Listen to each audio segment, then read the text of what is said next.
დავიწყოთ, კოლეგებო.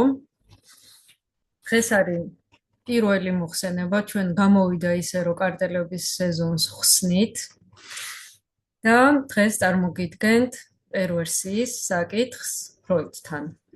დაგეგმილი გვაქვს შემდგომში პერვერსია განვიხილოთ ლაკანთან, როგორ უყურებს ლაკანი და შემდეგ თანამედროვე სხვადასხვა ავტორებთან. ზღვა მასალა არის და იმედია მოვასწრებთ ყველაფერს.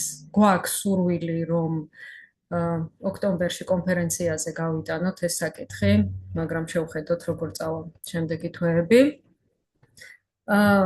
პროიდთან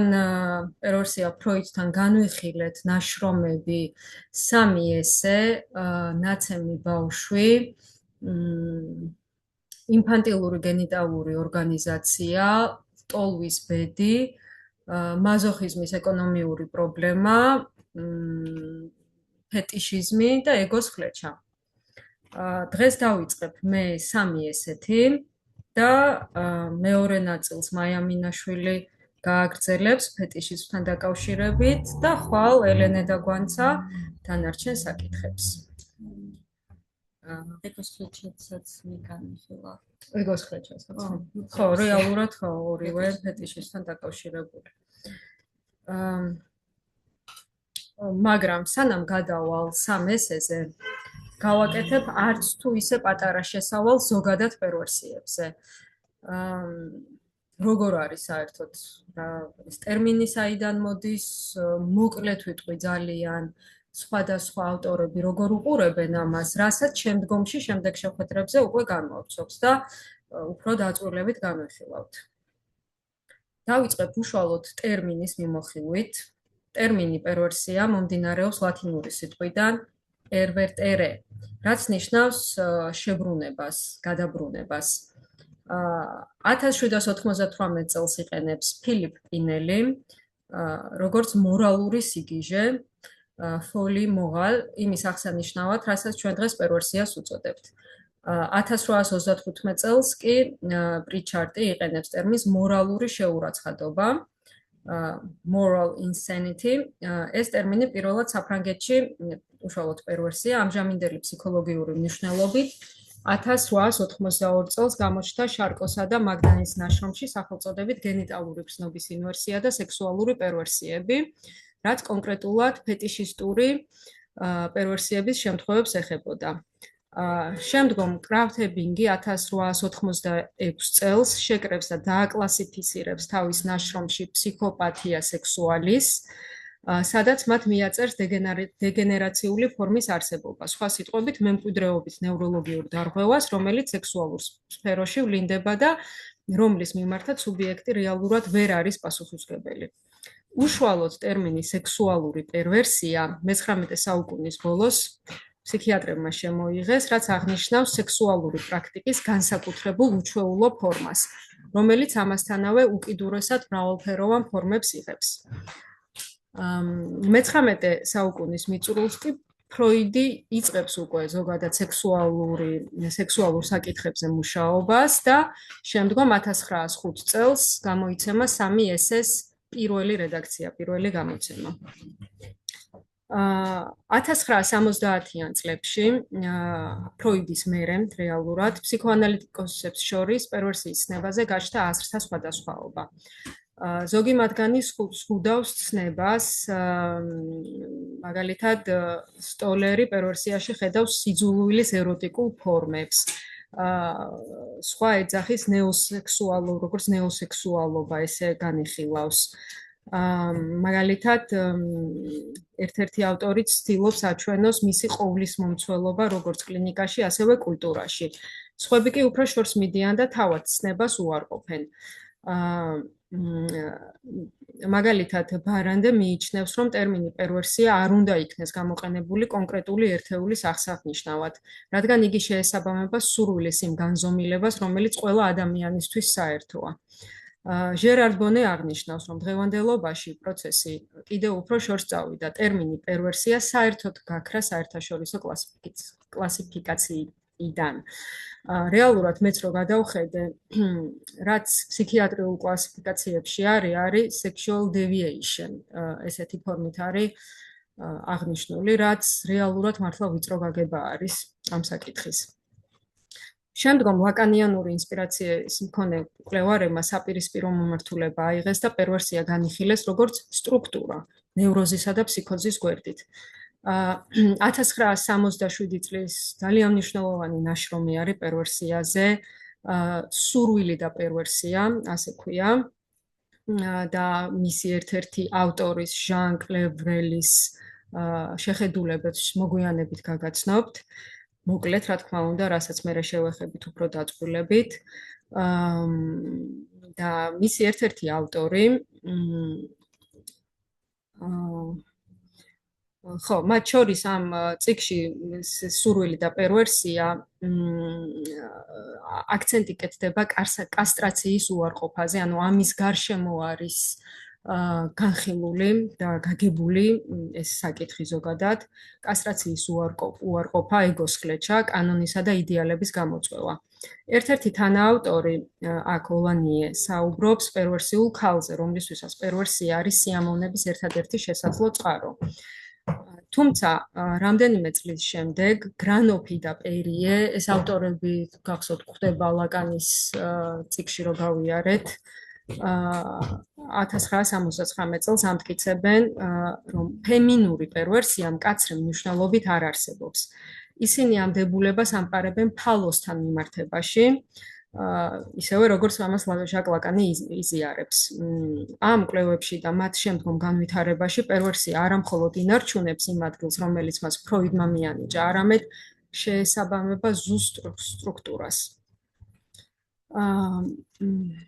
ხო, რეალურად ფალოსთან მიმართებაში როგორ შეიძლება გავიგოთ, რომ ის ფალოსი არის ის, რაც აღნიშნავს სხვის სურვილს. ფალოსი წარმოადგენს იმას, რაც ან გაქვს, ან ხარ. და პერვერსია როგორც სტრუქტურა არის ფალოსურ ლოგიკაში ჩაწერილი. და შესაბამისად ფემინური პოზიცია მთლიანად ფალოსით არ განისაზღვრება მათი შეხედულებით.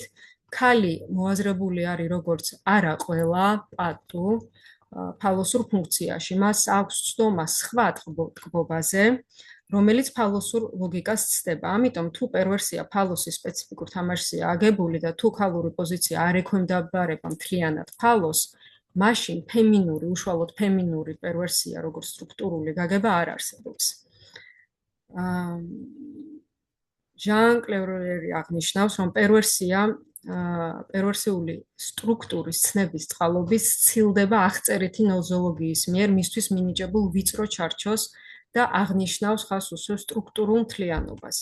გარდა ამისა, ფსიქიატრიული ნოზოლოგიის თვალსაზრისით საინტერესო ხდება პერვერსიის განსაზღვრა არა იმდენად სექსუალურ პრაქტიკებთან, რომლებიც შეიძლება ნორმალურადაც კი ჩაითვალოს, არამედ სხვა ლიბიდინალური ორგანიზაციებთან მიმართებით. და განსაკუთრებით მათთან მიმართებაში, რომელიც იდენტიფიცირებადია როგორც ნევროტული და ფსიქოტური სტრუქტურები. ის გამოყოფს პერვერტის დამოკიდებულებას კანონის მიმართ, რომელიც ძალიან ბევრს ამბობს მის ფუნქციონირებაში. პერვერტი არათუ უგუვებელყოფს მას, ანუ კანონს, როგორც ზოგჯერ ამტკიცებენ სუპერეგოს რაიმე ნაკლოვანებით, არამედ პერვერტი პროვოცირებს და გამოწვევას უცხადებს კანონს. ამით ის უზრუნველყოფს მის არსებობას და იმას, რომ ყოველთვის აღმოჩნდება ვინმე, ვინც მას კანონის შესახებ შეახსენებს, თუნდაც ამას მოყვეს სანქციები. ამგვარად იგი მხარს უჭერს კანონის არსებობას, რომლის სიმტკიცის გამოსცის შესაძლებლობა მას არასოდეს ჰქონია, განსაკუთრებით იმასთან დაკავშირებით, რაც კანონის წყაროდ გვევლინება, სქესსა შორის განსხვავება და ინცესტის აკრძალვა. მაგრამ პერვერტი თუ გამოწვევას უცხადებს იმას, ვინც დგას საზოგადოების საკანონმდებლო აპარატის მიღმა, ვინც წარმოადგენს კანონის ოჯახისეულ საყრდენს, ანუ მამას.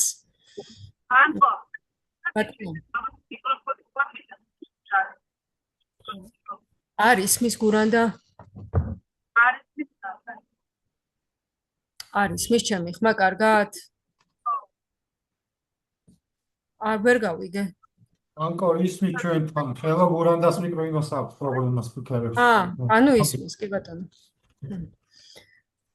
ხო, და თუ პერვერტი გამოწვევას უცხადებს იმას, ვინც დგას საზოგადოების საკანონმდებლო აპარატის მიღმა, ვინც წარმოადგენს ოჯახისეულ საყრდენს, ანუ მამას, ეს არის ძალიან საინტერესო მომენტი. მაშინ ის ასევე დაინტერესებულია ნებისმიერი კანონის საფუძვლების დამკვიდრებით და ხდება მორალისტი.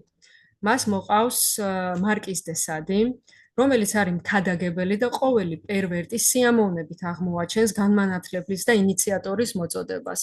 გეცნობათ ალბათ დღევანდელობაშიც უამრავი პერვერტი ყავს დღეს ქადაგებელი და ჭკუის მასწავლებელი. იგივე ლოგიკით ღირებულებების გადახედვა მას უბიძგებს განაახლოს კოლექტიურად აღქმული რეალობა და მისი რეინტერპრეტაცია მოახდინოს პოეტური, ხან მხატვრული და ხანაც მისტიკური ტრანსფიგურაციებით. ამიტომ ამგვარი სფეროს გარკვეული საქმიანობები განსაკუთრებით იზიდავს პერვერტებს, რომელიც უმეტესად ამ დარგებში ბრწყინვალეთაც იჩენენ თავს. კოუჩები, აი რა გურუები ძირითადად ალბათ, უფრო პოლიტიკოსები, მღვდლები კი ძალიან ფართოა ეს სია, რომელიც შეიძლება აქ ესეთ იმაში, რა ქვია, მოსაზრებაში ჩაეწეროს.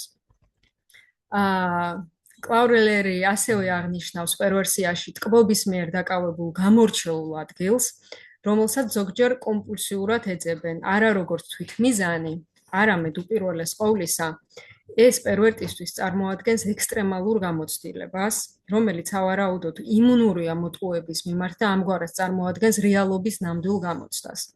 სხეულის სქესთა შორის განსხვავების თავიდან აცილებით და აქ გულისხმობს ფროიდის ტერმინს, რომელსაც ვერაფრით ვერ ვიმეორებ, როგორ ჟღერს გერმანულად, Verleihung თუ რაღაცა ვიცი. Verleihung, ხო, არა, რაღაცა სხვანაირი ჟღერადობა აქვს ამას. და ამ ავტორისთვის ამ წიგნში ეს ტერმინი ფრანგულად არის მაგალითად დეზავუ, რომელიც ზუსტი ქართული შესატყვისი რა შეიძლება იყოს უარყოფა, მაგრამ ცოტათი სხვანაირი უარყოფა, ამასაც მე რა იქნებ შევეხო. და რეალურად ხო, სქესთა შორის განსხვავების თავიდან აცილებით მე მგონი, ანკო, ბოდიშოზე დეზავუ ნიშნავს უარყოფას რაღაცის რის არსებობის დაშვებაც გავაკეთე, ესე იგი პერვერტი ამას აკეთებს, რომ პერვერტი აღიარებს კანონს, მაგრამ ანუ უარყოფს. არღოს, ამიტომ დენი მაგალითად უარყოფა რეალობის ფსიქოზის დროს არის უარყოფა მასიური და დეზავუ არის რაღაცა, რაც თქვენ უკვე მოგეცათ, მაგრამ თავს გვერდზე წევთ, ესე იგი არ გინდა. ზუსტად ესეა, ის განიხილავს როგორც რაღაცა იმპლიციტურ, ანუ გვერდიდან უვლის ამ უარყოფას, რომელიც არც ბოლომდეა უარყოფილი, მაგრამ არც ისე მოქმედებს, რომ ეს უარყოფა იყოს ბოლომდე გაშენებული. იმიტომ რომ ფროიდი ზუსტად ამ ტერმინს გამოიყენებს, როცა ის ამბობს, რომ ესე იგი პერვერსიის დროს სუბიექტი უარყოფს ქალთან კასტრაციას, ესე იგი ქალთან ფალოსის არარსებობას, მაგრამ არ ამბობს დენი, ანუ უარყოფა, არამედ ამბობს დეზავუ, აი ის გერმანული ტერმინი, როდესაც მე რაღაცას ვიღებ მისი უარყოფის პირობებში თან, ესე იგი აი ეს არის პერვერტის ამიტომ არის თქვენ სწორად აღნიშნეთ ქადაგებლები და ყველა ისინი კანონში ჯდებიან, ისი არ ღვევენ კანონს, რომ ჯდებიან კანონში ამავე დროს. ზუსტად. და ამგვარი დამოკიდებულებით პერვერტი მოთავსებულია სიამოვნებისა და სიკვდილთან ორმაგ ურთიერთობაში, რაც მაგალითად წარმოადგენს მაზოხიზმის პრობლემას. ის ასევე აღნიშნავს პერვერსიაში ტკბობის მიერ დაკავებულ გამორჩეულ, ეს თქვი ბოდიში, ეს მქონდა. ეხლა მოკლედ გეტყვით მაგალითად ჩარლზ მელმანი როგორ უყურებს პერვერსიის საკითხს. ის თვლის, რომ პერვერსიას ადგილი აქვს ყოველ ჯერზე, როდესაც ფალოსური ინსტანცია გამოყენებულია ისე როგორც ობიექტი, შეტანილი და მანიპულირებული რეალობის ველში. რადგან თუ ფალოსური ინსტანცია არ არის ის, რაც ამოქმედებს და ინარჩუნებს მეტონიმიურ კურსს შეუძლებლის მიღწევისკენ, მათ შორის ყველაზე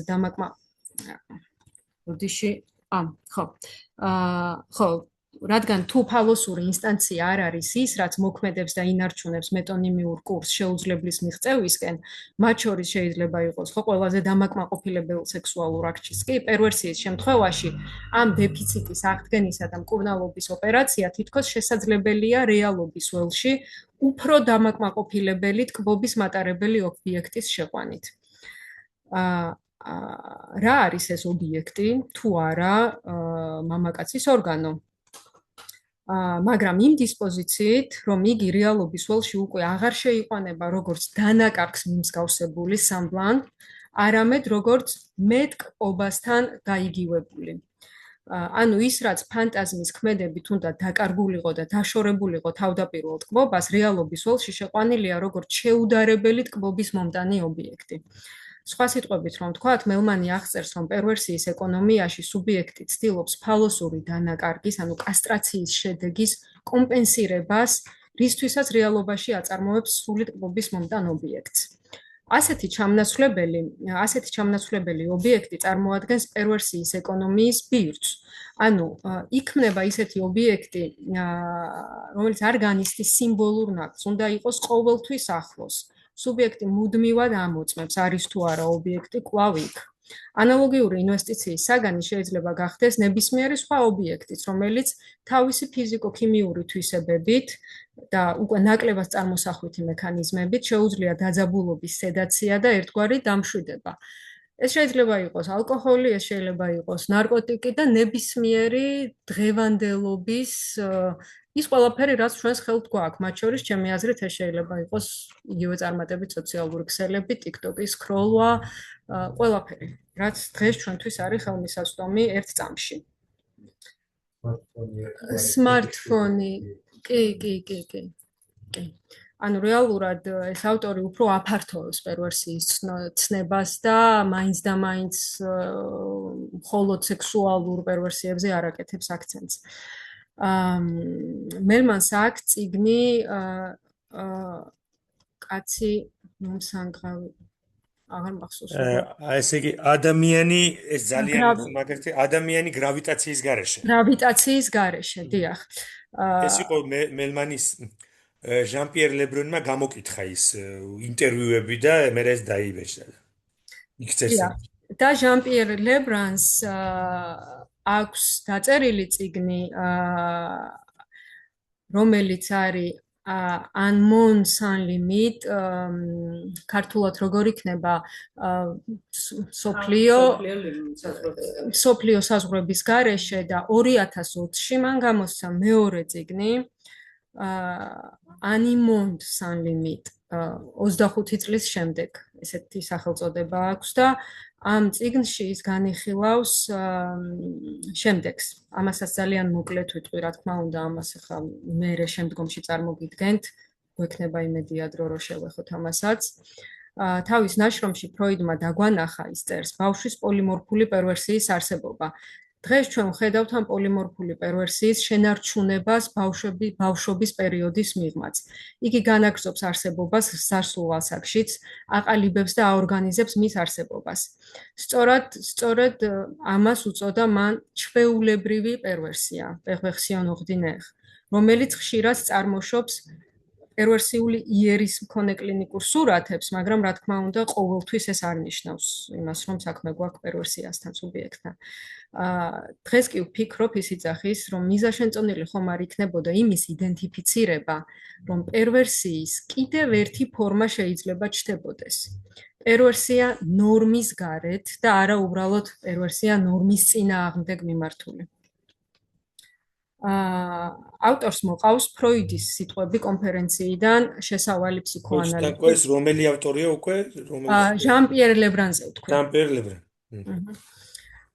მას მოყავს ფროიდის სიტყვები კონფერენციიდან შესავალი ფსიქოანალიზი, რომელიც მან წაიკითხა ფროიდმა 1915-17 წლებში. და ფროიდის სიტყვებია, თუ ჩვენ ვერ ვიგებთ სექსუალობის ამ პათოლოგიურ კონფიგურაციებს და თუ ვერ შევძლებთ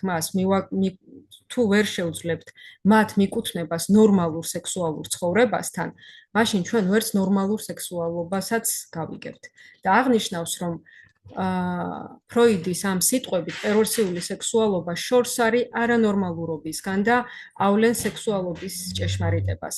სწორედ ამიტომ ფროიდმა თავს უფლება მისცა და თქვა, რომ ბავშვი პოლიმორფული პერვერტია. ამით მან არა მხოლოდ აჩვენა, რომ სექსუალობა უკვე არსებობს ბავშვში, არამედ უპირველეს ყოვლისა ის, რომ ეს თავად სექსუალობის ბუნებას წარმოადგენს. სექსუალობა კვალიფიცირდება როგორც პერვერსიული მხოლოდ იმდენად, რამდენადაც ხდება გამრავლებისადმი დაქვემდებარებას. და შემდეგ ლებრანი დააკავშირებს ერთმანეთთან თანამედროვე რეალობას და პროკრეაციისადმი დაქვემდებარების ერთი შეხედვით მოძველებულ მიდგომას, იმიტომ რომ სამ ესეში ფროიდი განიხილავს, ანუ ერთ-ერთი აცდენა მიზნისკენ და ეს მიზანი ხდება პროკრეაცია. და ძალიან საინტერესოდ უდგება ჩემი აზრით მართლა ამ საკითხს. ის განაგრძობს, დღეს ჩვეულებრივ მოვლენად იქცა სექსუალური ტკბობის, როგორც თანდაყოლილი უფლების მიჩნევა თავისი ინდივიდუალობის შესაბამისად და აღარ არის გამრავლებაზე დამოკიდებული. დღეს ეს ჩვეულებრივია, რა თქმა უნდა.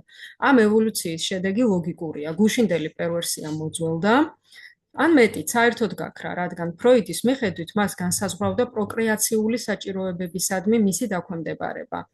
და აი ალბათ ამიტომაც მიგვაჩნია დღეს სრულიად ნორმალურად, რომ თითოეულმა ადამიანმა სექსუალური დაკმაყოფილება ისე მოიპოვოს, როგორც სურს, იმ მარტივი პირობით, რომ მის მიერ შერჩეული პარტნიორი თანხმობას განაცხადებს ამაზე. როგორც ამბობენ ხოლმე, ოღონდ მას ზიანი არ უნდა მიადგეს. და ლებრანი აქ იძახის, რომ ეს არგუმენტი რამდენადაც გადამწყვეტია, იმდენადვე მცდარია. რადგან აქედან იწყება ის, რომ პერვერსია თითქოს აღარ უნდა არსებობდეს და სწორედ ამ პოზიციას იზიარებენ ზოგიერთი ფსიქოანალიტიკოსიც, ის აღნიშნავს, რომლებიც მიიჩნევენ, რომ პერვერსია აღარ არის დღეს ჩვენი თანამედროვე სამყაროს ნაწილი. მაგრამ ის დაამატებს აქ, რომ ამ შემთხვევაში, როგორც ჩანს, შეუმჩნეველი დარჩა არის ის, რომ პროკრეაციაზე დამორჩილების მოთხოვნა წარმოადგენდა სხვა უფრო ფუნდამენტური მოთხოვნის ფორმულირების გზას. მოთხოვნისა, რომელიც დღესაც ძალაში რჩება კოლექტივის პრიორიტეტი ინდივიდზე. ვინაიდან კოლექტივის გადარჩენა და მისი უწყვეტობის უზრუნველყოფა სწორედ ამაზეა დამოკიდებული. შეიძლება ითქვას, რომ საზოგადოებრივი წესრიგი ამ კუთხით არ განვითარებულა, პირიქით, მან ინდივიდის დომინირება დააკანონა, რის შედეგადაც მოხდა გადატრიალება, რაც დღეს ჩვენი ეპოქის ნიშანია. თუ გუშინ სოციალური პრობლემა გვევლინებოდა მიზეზად, დღეს იგი მხოლოდ შედეგად შეიძლება გადაიქცეს. სინამდვილეში ფროიდის მიერ პროკრეაციის მოთხოვნებთან დაქვემდებარების აუცილებლობაზე ხაზგასმა წარმოადგენდა იმდროინდელ ფორმულირებას იმის შესახსენებლად, რომ აუცილებელი იყო უარის თქმა პარციალურ ტოლვებზე და ავტოეროტიზმზე, რათა შესაძლებელი გამხდარიყო ლიბიდოს კოლექტივის სამსახურში ჩადგომა. ამისათვის ინდივიდმა უნდა გაიაროს იერარქიული პროცესი, წესრიგისა და კანონისადმი დამორჩილება, ანუ გენიტალურ პრემას დაქვემდებარება. ჟერარ ბონე შემდეგნაირად ეხმიანება თანამედროვეობის კლინიკას და სვამს ფუნდამენტურ კითხვას. ის თვალსაჩინო აღორძინება, რომელსაც 21 საუკუნის დასაწყისში ვაკვირდებით, არსებითად განსხვავებულ ხასიათს ატარებს. ერთი მხრივ პერვერსია გვევლინება უფრო უწყინარ, ჩვეულებრივ, ესთეტიზირებულ ფორმებში, იმ მრავალფეროვანი თვითგამოხატვის შესაძლებლობების წყალობით, რომელსაც განთავისუფლებულად მიჩნეული თანამედროვე საზოგადოება გვთავაზობს. მაგრამ მეორე მხრივ, იგი უკავშირდება უკიდურესად მძიმე დანაშაულს, როგორც შეიძლება იყოს გაუპატიურება, ინცესტი, პედოფილია, ძალადობა და სხვა. სექსუალური პერვერსიების პირველი გავრცელება ხშირად განიხილებოდა მოქმედი პურიტანიზმისადმი რეაქციად. და დღეს მისი კითხვა, რაც ჩდება ჟერარ ბონეს გულისხმობ, ის ასე აჟღერებს, რას უნდა მივაწეროთ მათი თანამედროვე აფეთქება, ზედმეტ ლიბერალიზმს თუ ორიენტირების ნაკლებობას. რაც დღეს მართლა დღევანდელობის ძალიან დიდი პრობლემაა. უნდა ვილაპარაკოთ თუ არა პერვერსიაზე ფსიქოტიკებთან, ბავშვებთან და მოზარდებთან დაკავშირებით. როდესაც პერვერსია გამოვლინდება ინდივიდში, რომელიც უკვე აღიარებულია როგორც დეფიციტური ინტელექტუალურად შეზღუდილი ამ ფსიქოზის ჩარჩოში მას სრულიად განსხვავებული მნიშვნელობა ენიჭება, რა თქმა უნდა. ბავშვთან მიმართებით კი პერვერსიაზე საუბარი იშვიათად არის მართებული. უმეტესად საქმე გვაქვს მის პირველად ლტოლვით მოძრაობებთან, რომელიც ზრდასრულთა პერვერსიების მსგავსია, მაგრამ რა თქმა უნდა, იგივე მნიშვნელობა არ აქვთ. რაც შეეხება მოზარდობის პერიოდს, ჟერარ ბონეს შემოაქვს ტერმინი ტრანზიციული პერვერსია, ანუ გარდამავალი პერიოდისათვის დამახასიათებელი გამოვლინებები, რომლებიც მიუხედავად მათი აშკარა გამოხატულების, ანუ აშკარა პერვერსიული გამოხატულებისა, ხშირად საერთოდ არ არის პერვერსია. ისევე როგორც ბავშვობის პოლიმორფულ პერვერსიას, ტრანზიციულ პერვერსიასაც შეუძლია ბევრი რამ გვასწავლოს პერვერსიების წარმოშობასა და მათი ჩამოყალიბების მექანიზმებზე, რადგან ის გვაძლევს შესაძლებლობას ჩავწვდეთ კონსტიტუცირებული პერვერსიის შემქმნელ პროცესებს და მათ ცოცხალ და მოძრავ მოდალობაში.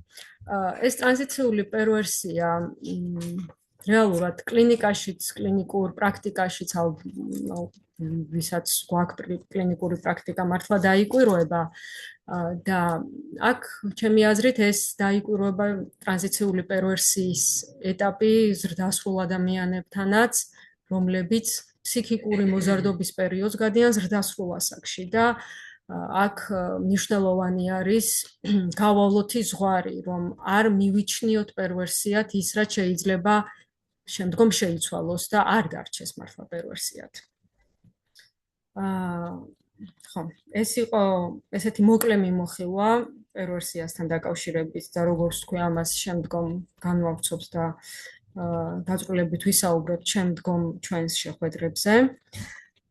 და ეხლა გადავალ სამესეზე და სამესესაც მაქსიმალურად შემოკლებულას წარმოვადგენ, რადგან როგორც იცით, საკმაოდ დიდი ნაშრომია და რო გავყვე არანაირი დრო მაგას არ ეყოფა და ძირითადად ვეცდები ისეთი ნაწილები წარმოვადგინო, რომელიც უფრო მეტად კონცენტრირებული არის პერვერსიაზე.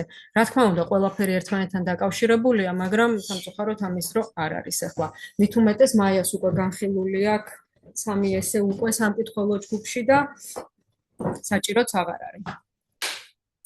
3 ესე ეს არის ლიბიდოს ლტოლვების, პარციალური ლტოლვების, ეროგონული ზონების, სუბლიმაციის, ფიქსაციის, რეგრესიის და პერვერსიის და სხვა ასე შემდეგ შესახებ ძირითადი კონცეპტუალური წვლილის ადგილი.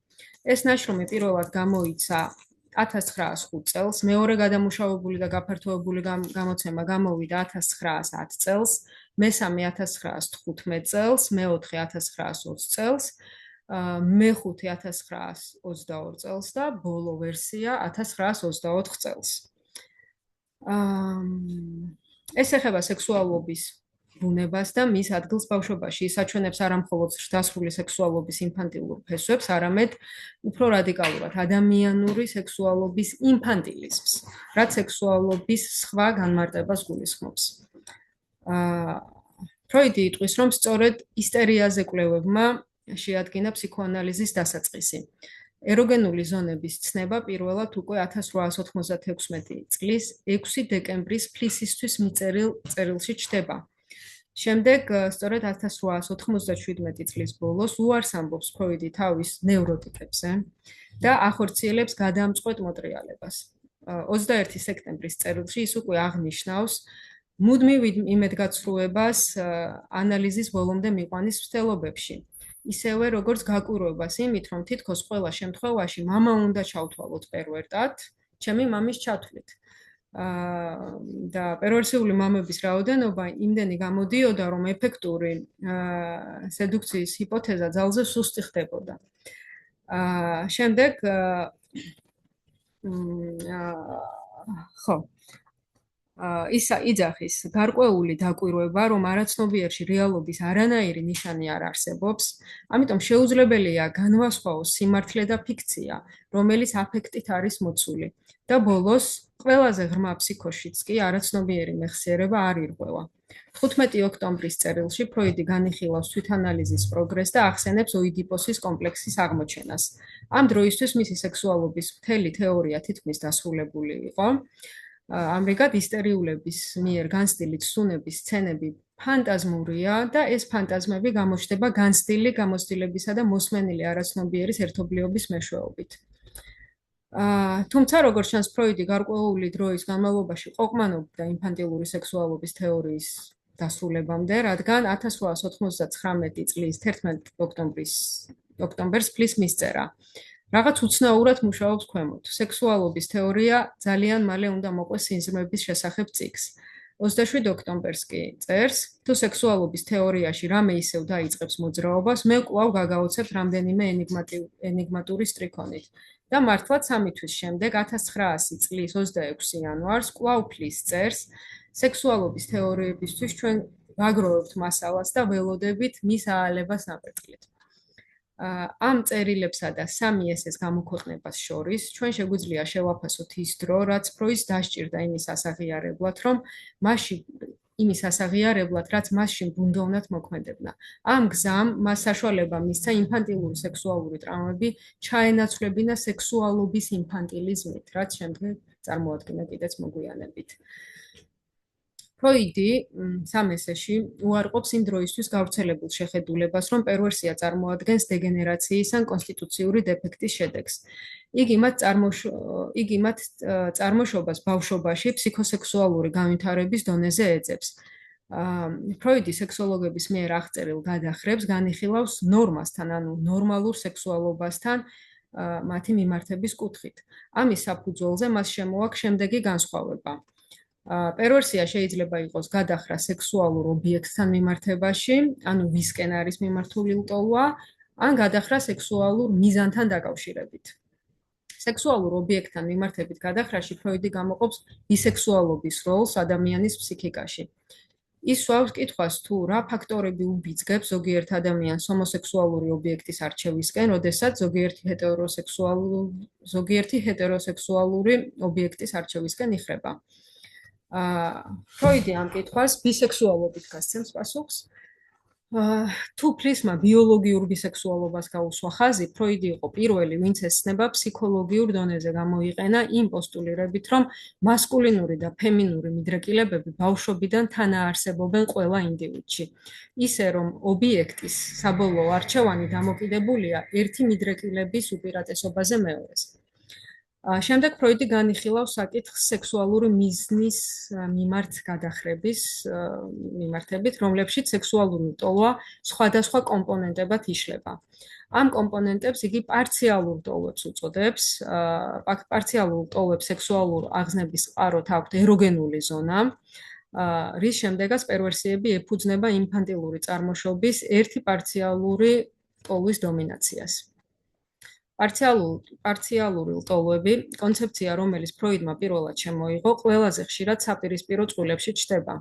ამგვარად ლიბიდო სისასტიკეს უკავშირდება, სიყვარული კი შეიძლება სიძულვილად გარდაიქმნას, ნაზი იმპულსები მტრულად, აქტიური პასიურად. ყველა აქტიურ პერვერსიას თან ახლავს მისი პასიური შესატყვისი. მაგალითად, არაცნობიერში ექსჰიბიციონისტი, ასევე ვუაიერისტია, სადისტი, მაზოხისტია და ასე შემდეგ.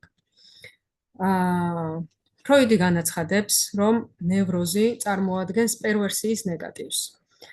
1908 წლის ნაშრომში ცივილიზებული სექსუალური მორალი და თანამედროვე დროის ნევროზული დაავადება ის კიდევ აკეთებს აქცენტს, რომ ნევროზი წარმოადგენს პერვერსიის ნეგატივს. და აღნიშნავს, ნევროზები მე თავად მოვიხსენიე პერვერსიების ნეგატივად, რადგან მათ შემთხვევაში პერვერსიული მისწრაფებები განდევნის შემდეგ ფსიქიკური არაცნობიერიდან იჩენენ თავს. რადგან ისინი იმავე მიდრეკილებებს შეიცავენ, რასაც პოზიტიური პერვერტები, ოღონდ განდევნილ მდგომარეობაში. გამოცდილება გვასწავლის, რომ ადამიანთა უმრავლესობისთვის არსებობს ზღვარი, რომლის მიღმაც მათი კონსტიტუცია ვეღარ მისდევს კულტურის მოთხოვნას. ყველა ის, ვინც სურს იყოს უფრო კეთილშობილი, ვიდრე ამათ მათი კონსტიტუცია უშვებს, მსხვერპლია ნევროზის. და მათთვის უკეთესი იქნებოდა, ცხადებს, რომ შესაძლებლობა დარჩენოდათ, რომ უფრო ცუდები ყოფილიყვნენ, რომ არ ყოფილიყვნენ ესეთი დატანჯულები ნევროზით. აი ხო, ან რაღაცა შეიძლება არის შუაში, ხო. ხო, ну, რეალურად მაინც აბოლოოდ მსხვერპლები ვართ. ნევროზის სხვა გზა არ არის.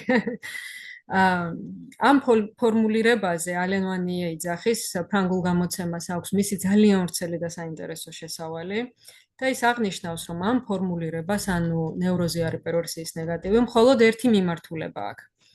არ შეიძლება ითქვას, რომ პირიქით პერვერსია არის ნევროზის ნეგატივი. ჩვენ ხომ ამბობს, რომ ნევროზია პერვერსიის ნეგატივი და პირიქით ვერ ითქმის, მხოლოდ იმ მიზეზით, რომ ნეგატივის ცნება ნევროზში უკავშირდება განდევნას. ანუ პერვერსიაში არ მუშაობს განდევნა იმავე ფორმით, ტოლვა ორგანიზდება სცენაში და სიმპტომის ნაცვლად გვაქვს აქტები და რიტუალები. ამას ცოტას გამოვტოვებ. ხო, მეორე ესეში ფროიდი ამტკიცებს, რომ სექსუალური ლტოლვა ბავშვობაში უკვე არსებობს და არ იწყება მხოლოდ პუბერტატში. ის განმარტავს, რომ ბავშვის სექსუალობის იგნორირება გამოწვეულია ინფანტილური ამნეზიით, რომელიც ისევე როგორც ისტერიული ამნეზია, განდევნის შედეგია. ბავშვებთან სექსუალობა აშკარად ვლინდება დაახლოებით 3-4 წლის ასაკიდან, თუმცა მას ჯერ ეჯახება როგორც გარე ბარიერები, როგორიც შეიძლება იყოს აღზრდა კულტურა, ასევე შიდა ბარიერები, როგორც რეაქციული ფორმაციები, როგორიც არის მოკრძალებულობა, ზიზღი და მორალი. ლატენტურ ფაზაში სექსუალური ლტოლვების სუბლიმაციის გზით კულტურულ საქმიანობად გარდაიქმნება. თუმცა ფროიდი აღნიშნავს, რომ სექსუალური ლტოლვა ზოგჯერ ამ პერიოდშიც კვლავ იჩენს თავს, ან ეპიზოდურად, ან მუდმივად. ფროიდი ინფანტილური სექსუალობის გამოვლინებათა მოდელად ერთ-ერთს იღებს წოვას, პირველი, რომელიც თავდაპირველად შვილში ჩნდება და ზოგჯერ მთელი სიცოცხლის განმავლობაშიც კი შეიძლება გაგრძელდეს. ბავშვი, რომელიც წოვს, უკვე ერთხელ განცდილ სიამოვნებას ეძებს, რადგან ძუძუთი კვების პროცესში ბავშვის ტუჩები ასრულებს ეროგენული ზონის როლს. სწორედ ამგვარად ხდება, რომ სექსუალური აქტივობა თავდაპირველად ეყრდნობა სიცოცხლის შენარჩუნების ერთ-ერთ ფუნქციას, ხოლო მოგვიანებით სექსუალური კმაყოფილება შორდება კვების მოთხოვნილებას და დამოუკიდებელ ხასიათს იძენს. მაგალითად, მწვეველი ან სასმლის მოყვარულის ზრდასრული ავლენენ პირის ძლიერ ეროტიზაციას, თუმცა ამ ინტერესმა შეიძლება საპირისპირო ფორმაც მიიღოს. მაგალითად, განდევნის შედეგად ის შეიძლება გამოვლინდეს ზიზღის სახით და თავი იჩინოს ისტერიული ღებინებით. აქ აღსანიშნავია ორი მახასიათებელი. ინფანტილური სექსუალური გამოვლინება ჯერ არ იცნობს სექსუალურ ობიექტს, ის ავტოეროტიულია და მისი სექსუალური მიზანი ექვემდებარება ეროგენული ზონის დომინაციას. ფროიდთან ავტოეროტიზმი ნიშნავს სექსუალური აქტივობას ობიექტის გარეშე, ტკბობას, რომელიც მოდის საკუთარი სხეულიდან, მაგრამ ალენ ვან იეიძახის, მაგრამ ადგილი აქვს პარადოქს. ავტოეროტიული აქტივობა წარმოიშვება არა იზოლაციაში, არამედ პირველადი სხვის მიერ მოთხოვნილების დაკმაყოფილების საფუძველზე და აქედან გამომდინარე ის წერს, რომ ჩდება კითხვა, რომელიც ტექსტში პირდაპირ არ ისმის, ვის ეკუთვნის ეს მკერდი? ვის ეკუთვნის ეს მკერდი, დედას თუ ბავშვს? და ის ასევე საუბრობს ლაკანიანური გაგებით, ვის ეკუთვნის ეს მკერდი და ვინიკოტისეული გაგებით, ორივეს მოკლედ ვიტყვი. ლაკანთან ძუძუ არის ობიექტია, ის ჩნდება სუბიექტისა და პირველადი სხვის ურთიერთობაში და სწორედ ამ ურთიერთობაში ხდება შესაძლებელი ტკბობა. თუმცა შემდეგ, რა თქმა უნდა, ნორმალური განვითარების პირობებში ძუძუ უნდა გახდეს დაკარგული ობიექტი და რომლის ირგვლივად შემდგომ კონსტრუირდება ლტოლვა. ხოლო თუ ამ საკითხს შევხედავთ ვინიკოტის თვალსაზრისით, ჩვენისთვის ძუძუ არის სუბიექტურად განცდილი და არა როგორც სხვა გარე ობიექტი. ამიტომ მას შემოაქვს ცნებები და ესენი ამ იგლის ციკლში გავიარეს და იქაც არის ნახსენები. სუბიექტური ობიექტი, subjective object და ილუზია. ის პირველადი ილუზია, რაშიც იმყოფება შვილი და შემდეგ, რა თქმა უნდა მოხდეს მისი disillusionment, პირიქით პროცესი, დეზილუზია, ესე შეიძლება ითქვას. და შესაბამისად, თუ ვის ეკუთვნის ეს ძუძუ, ვინიკოტის პასუხი იქნება არც დედას და არც ბავშვს, არამედ ურთიერთობის სივრცეს, რაც გულისხმობს ტრანზიციულ ლოგიკას, არც მთლიანადში და არც მთლიანად გარე. ეს რა თქმა უნდა ტრანზიციულ ობიექტის ნებასაც გულისხმობს და რაღაცა ამდაგვარი არის ჩემი აზრით ჟერარდ ბონეს ტრანზიციული პერვერსია, რომელიც ჯერ არ არის ჩამოყალიბებული არც სიტყვაზე სუბიექტი, არც პერვერტად ბოლომდე, არც ნევროტიკად, არამედ არის რაღაცა გარდამავალი პერიოდი. ინფანტილური სექსუალობის გამოვლინებებს შორის ფროიდი არ მოიაზრებს მხოლოდ ორალურ მასტურბატორულ აქტივობებს, არამედ ასევე ანალურ ზონასთან დაკავშირებულ მასტურბატორულ აქტივობებს, როგორც შეიძლება იყოს შეკავებისა და გამოდევნის სიამოვნება, რომელიც დაკავშირებულია ნაწლავთა ფუნქციასთან, ურეთრალურ აქტივობებს, რომელიც ჩართვის სიამოვნებას უკავშირდება, როგორც ბიჭში, ასევე გოგონებში, და იმ აქტივობებს, რომლებიც გენიტალურ ზონებს უკავშირდება. ავტოეროტიული და მასტურბაციული სექსუალური გამოვლინებების გათვალისწინებით შეიძლება გამოითქვას მოსაზრება, რომ პატარა გოგონების სექსუალობა სრულიად მასკულინური ხასიათისაა. და უფრო მეტიც, თუ მასკულინური და ფემინურ ცნებებს უფრო მკაფიო მნიშვნელობა მიეცემოდა, შეიძლებოდა ასევე იმის მტკიცებაც, რომ ლიბიდო თავისი ბუნებით და კანონზომიერებით მასკულინურია. იქნება ის გამოვლენილი კაცში თუ ქალში და მიუხედავად იმისა, ვინ არის ამის ობიექტი, კაცი თუ ქალი. ფროიდი და მე კიდე ფროიდზე იტყვიან, რომ სექსისტი არის საოცრება. ფროიდი შემდეგ დააკონკრეტებს, არსებობს მხოლოდ ერთი ლიბიდო, რომელიც სექსუალურ ფუნქციის სამსახურშია, როგორც მასკულინური, ასევე ფემინური. ჩვენ არ შეგვიძლია მას სქესი მივაკუთვნოთ. ამას აკონკრეტებს 1933 წლის ნაშრომში ფსიქოანალიზის შესახებ ახალი შესავალი ლექციები. ფროიდისთვის ბისექსუალობის ფაქტორს გადამწყვეტი მნიშვნელობა ენიჭება და თუ ბისექსუალობის გათვალისწინება არ მოხდება, კაცსა და ქალში სექსუალური გამოვლინებების გაგება თითქმის შეუძლებელი ხდება. ხო, ცოტა დამრჩა პრინციპში. ფროიდი ინფანტილური ეროგენული ზონების ადრეული როლის აღმოჩენის საფუძველზე საუბრობს ბავშვი პოლიმორფული პერვერსიის პრედისპოზიციის არსებობაზე.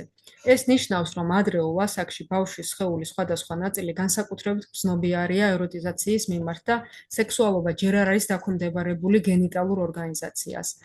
ტერმინი პოლიმორფული უსვავს ხაზს ეროგენული ზონების მრავალფეროვნებას. ამ კონცეფციის მიხედვით ზრდასრულის პერვერსია შეიძლება განიმარტოს როგორც ინფანტილური სექსუალობის რომელიმე პარციალური კომპონენტის ფიქსაცია განვითარების ადრეულ ეტაპზე.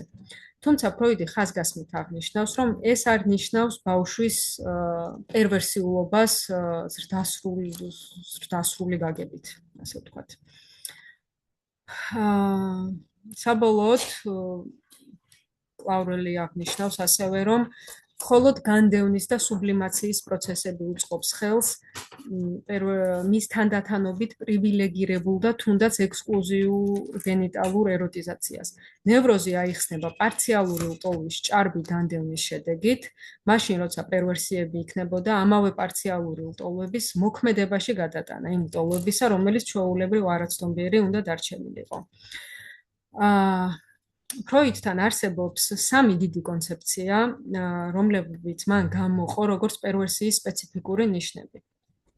ესენი არის რეალობის უარყოფა, კასტრაციის უარყოფა და ეგოს კლეჩა.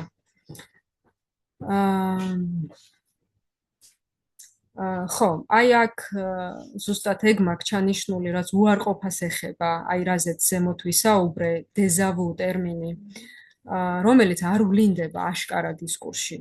ის არ ითქმის პირდაპირ, ეს უარყოფა რამდენიმე დონეს მოიცავს. კასტრაციის და სქესთა შორის განსხვავების, ანუ რეალობის უარყოფას, რაც ფროიდი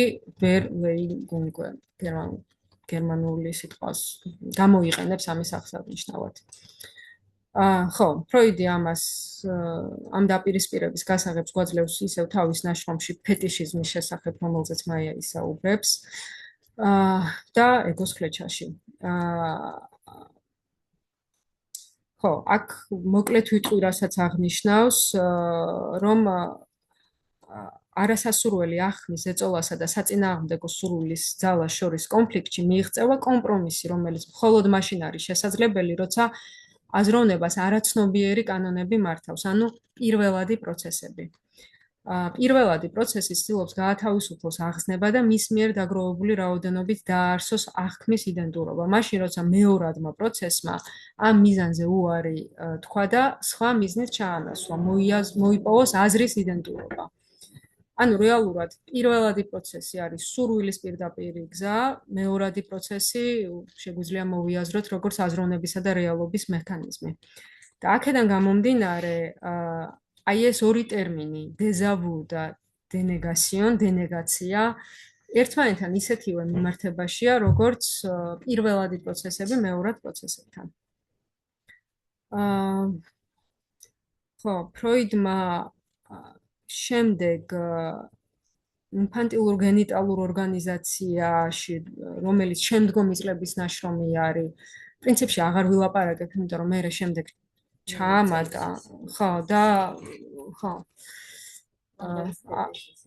აღარ შევეხები ამას მე და პრინციპში ხო, ეს იყო რაც მოკლედ მინდოდა მეთქვა შესავალში და ფროიდის სამესეში.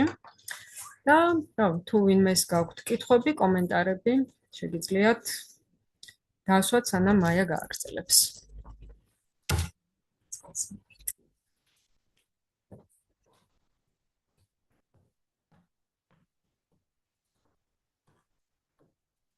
აჩქარო ხო არ ვაპარაკობ. მაგრამ ძალიან საინტერესოა. თან დროს უყურებდი.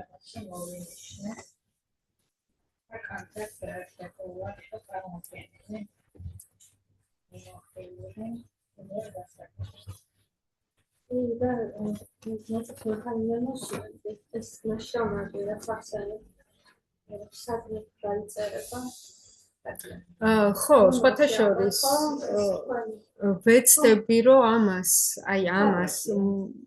არა, თვითონ კარტელის მომშენებელი, ხო, მოხსენება. ხო, ანუ ამას ვეცდები უახლოეს მომავალში, რომ მივცე სტატიის სახე. რა თქმა უნდა, სტატია უფრო შემოკლებული იქნება, მაგრამ ძირითად კომპონენტებს შევიყვან ყველაფერს და დაიდება ჩანაწერიც დაიდება და ხო, უფრო ვრცლად, რა თქმა უნდა, მე წარმოვადგენთ კონგრესი. ხო, მანამ იყო ძალიან საინტერესო განხილული კანონის ცვლილება დღევანდელ სამყაროში. ხო. უბრალოდ ზუსტად აღარ მახსოვს, მაგრამ ეს მომენტი იყო საინტერესო, რომ ინდივიდუალურობა კანონდება. ხო. და ამით კანონიც იცვლება თვითონ და საინტერესოა თანამედროვეობაში კანონის სტატუსი რა არის, იმიტომ რომ კანონი ინდივიდუალური შეუძლებელია, რომ ზუსტად. კანონი სოციალური მოვლენაა. კი. და ამის გათვალისწინებით თუ კანონის ინდივიდუალიზაცია ხდება, მაშინ პერვერსიად რა განისაზღვრება. ეგ არის ზუსტად. აი ზუსტად ეგ არის მთელი პრობლემატიკა დღევანდელობაში, როგორც ეს ავტორები აღნიშნავენ, იმიტომ რომ იქრება. ანუ საერთოდ აღარ ეძლევა თითქოს პერვერსიის ცნებას არსებობის უფლება ამ კუთხით და ან ყველაფერი პერვერსია. ან ყველაფერი, ხო, ან კანონიც ხდება პერვერსიული ზუსტად, ხო. ანუ სხვაგანაც როგორ არის, ესე იგი პერვერტი თავისი სურვილისგან ქმნის კანონს. ანუ სინამდვილეში ერთ-ერთი კანონი, რომელსაც ის ემორჩილება, არის თავისი სურვილისგან სურვილი. ხო, სადაც არ არის კოლექტივის კოლექტივი გათვალისწინება. სიმბოლური კანონის, ანუ კასტრაციას უნდა დაუსხლდეს ხელიდან. ეს არის პერვერტის მთელი სტრატეგია და მანევრი. და ხო, რა თქმა უნდა, ეს ინდივიდუალური კანონი არ არსებობს, იმიტომ რომ ფროიდი ამბობს, რომ კულტურით უკმაყოფილებაში, რომ კულტურა და კანონი ზღუდავს ინდივიდის თავისუფლებას, საბოლოო ჯამში, გარკვეული თვალსაზრისით. ეს არის გარკვეული ლიმიტები, რომელიც არის დაწესებული იმის, რომ კოლექტიური ცხოვრება შესაძლებელი იყოს. მე ჩვენ მედაგვანც არაზეც ვილაპარაკებთ, მაზოხიზმს ეხება ჩვენი მოხსენებები და ფანტას პერვერსიაში. და ნუ იქიდან გამომდინარე, ხო, რაც განვიხილეთ ჯგუფში და ნუ მე კიდე ცალკე რაც ვიმუშავეთ. მე საბოლოო ჯამში მოკლედ ესე აღვიქვავ, რომ პერვერზიულობა არის საბოლოო ჯამში ყველა სტრუქტურაში რა და ყველას აქვს ამის პოტენციალი რომ პერვერზიული იყოს რაღაცა სიტუაციებში. იმიტომ თავისთავად ფანტაზმის ბუნება არის პერვერსიული. კი, სხვა საქმეა ის, რომ ნევროტიკისთვის პერვერსია ფანტაზმი რჩება ფანტაზმად ხო. და პერვერტი ამას რეალურად განახორციელებს. მაგრამ გააჩნია კიდე სიტუაციას ალბათ. ეს ნაცემი ბავშვიც, ხო, თავისთავად პერვერსიული ბუნების ფანტაზმია, მაგრამ ნევროტიკებში აქვს ეს ფანტაზმია, როგორ განვითარდება სტრუქტურის ამბავი, მაგრამ ბევრი მაგალითი გვაქვს პრინციპში, სადაც ჩვეულებრივი ნევროტიკები იქცევიან პერვერსიულად. და ამის ერთ-ერთი მაგალითი შეიძლება იყოს ციხის ექსპერიმენტი, რო ჩატარდა სტენფორდის, როლები რო შეცვალეს. და რა ვიცი, თვითონ ქვეყანაში იყო ეგეთი მაგალითი ბოლოს, რომ პატიმრებს სცემდნენ, აწამებდნენ და რასაც რა ხდება, კაც მარიცის და როგორ შეიძლება ვთქვათ, რომ ყველა პერვერტია იქ, რანაირად. მაგრამ პერვერსიული გარემოა და კანონია ეგეთი. და ეგეთი სიტუაციაში მარტივია, რომ სუბიექტი იდენტიფიცირდეს თვითონ კანონთან, რაც უკვე არის თავისთავად პერვერსიული. კი, აი სხვათა შორის, რაც თქვი, მაგაზე ზუსტად გუშინ ველაპარაკებოდი ჩემ სუპერვიზორს პატრიკს ლანდმანს და ესეთი რაღაცა მითხრა, რომ ყველა სურვილი, ნებისმიერი სტრუქტურის ადამიანის სურვილი თავისთავად უკვე არის პერვერსიული ნოტის მატარებელი. ანუ ყველგან შეიძლება იყოს უბრალოდ ხო, ეს არის დამოკიდებული იმაზე, როგორ მოხდება მე კონკრეტულ ინდივიდთან ამის გამოვლენა. ისე როგორც მაგალითად მასამ შეიძლება გაიცადოს პარანოიზაცია. კი, მაგრამ ყველა პარანოიკი ვერ იქნება. ხო, მაგრამ გარემოთი შექმნილი. ხო, ანუ მოწყვლადობა ყოველთვის არსებობს. კი. და ისეთი ადამიანები გახდნენ. ეხლაც კარგი კლინიკური მაგალითები გვაქვს დღეს.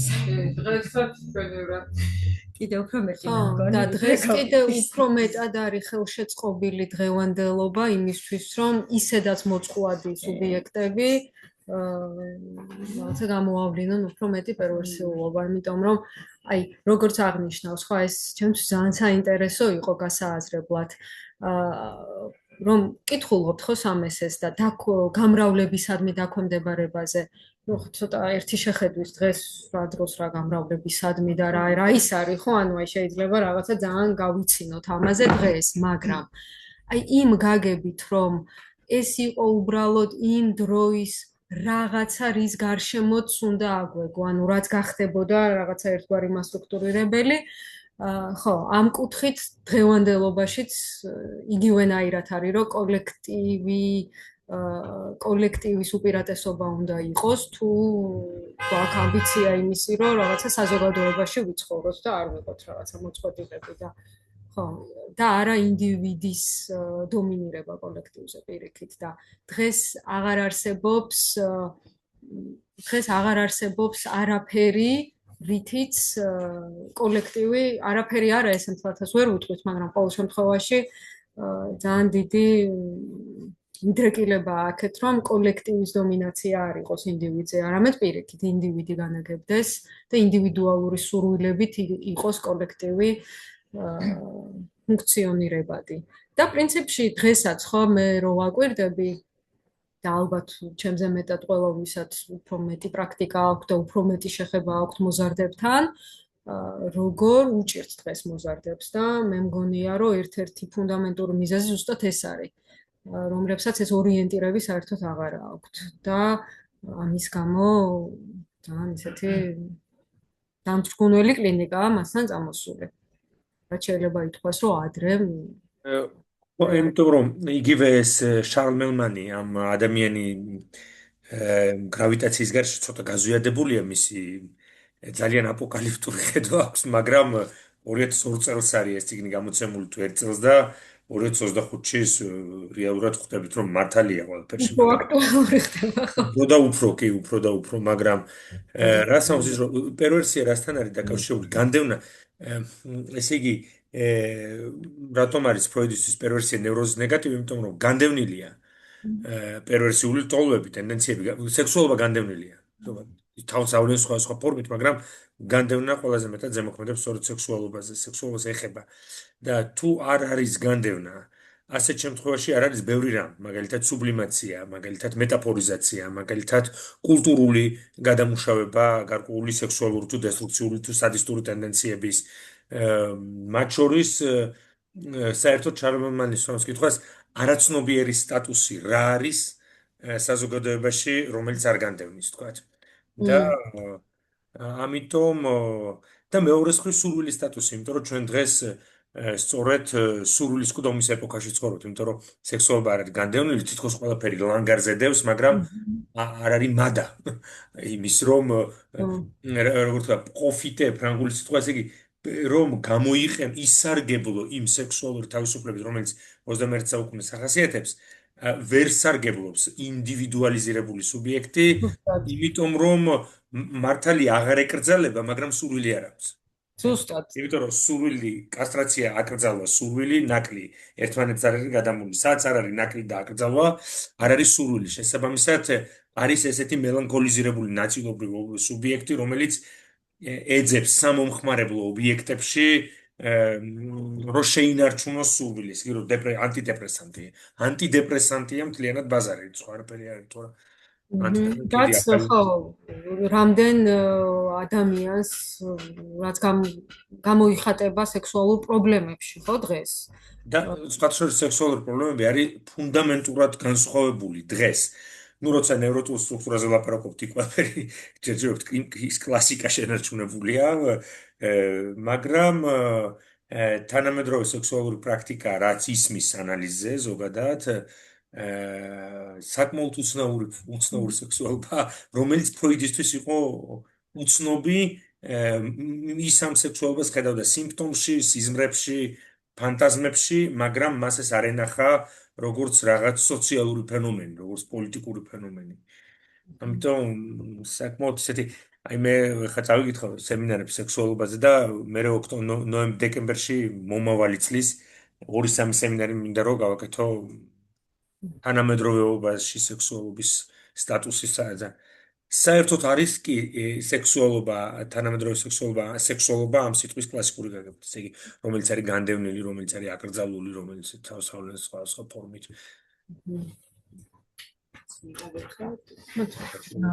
გიგა, ეხლა თქვენ თქვით ნაკლზე და სურვილის, ესე ვთქვათ, დეფიციტზე.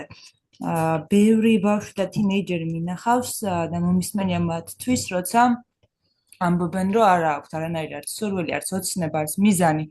და ძირითადად ესეთი ბავშვები არიან ხოლმე ისეთ ოჯახებში, სადაც ყველაფერი ხელმისაწვდომი აქვთ, გინდ ფინანსურად, გინდ ყველაფერი, ანუ ყველაფერი უდევთ ხელის გულს. შეიძლება რომ ეს ამ თემასთან იყოს შინაარსობრივ კავშირში? კი, რა თქმა უნდა, ისედაც მოზარდებს არ არის აუცილებელი, რომ ძალიან შესაძლებლ ოჯახებში იზრდებოდნენ, მათთვის ყველაფერი ხელმისაწვდომია. მაგალითად, ჩვენ მოზარდობის დროს ქონდა რაღაცა კასეტები, ხო უნდა მოგეპოვებინა რაღაც მუსიკა, რომ მოგესმინა, უნდა წასულიყავი მაღაზიაში, გეყიდა დისკი, გეძებნა, შეიძლება არ ყოფილიყო გაყიდული და გხედრო და ასე შემდეგ. ანუ ნაკლი არის შევსებული, ამოქოლილი და ეს ერთი პრობლემა და მეორე რაც აღნიშნავენ, რომ მოზარდს სჭირდება იდეალი, იმისთვის რომ სეპარაცია მოახდინოს მშობლებთან და საკუთარი იქამდე ვიდრე საკუთარ რაღაც სუბიექტივაციას მოახდენდეს რაღაცის და ღირებულებით სისტემის, სჭირდება იდეალები. დღეს ბაზარი ამ იდეალებს არ სთავაზობს, მაგრამ თუ არა TikTok-ის, ანუ აბსოლუტურად არ არსებობს, ესე განძარცულია მთლიანად.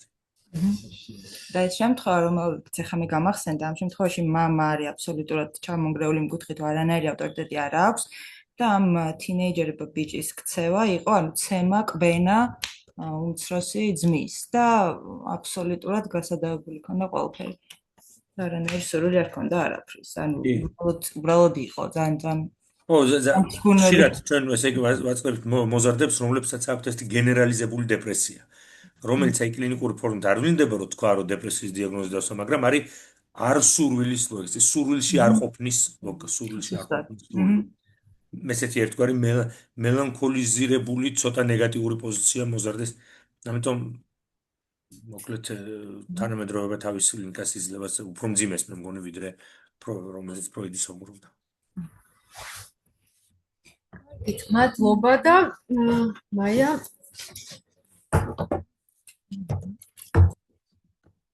მოგესალმებით.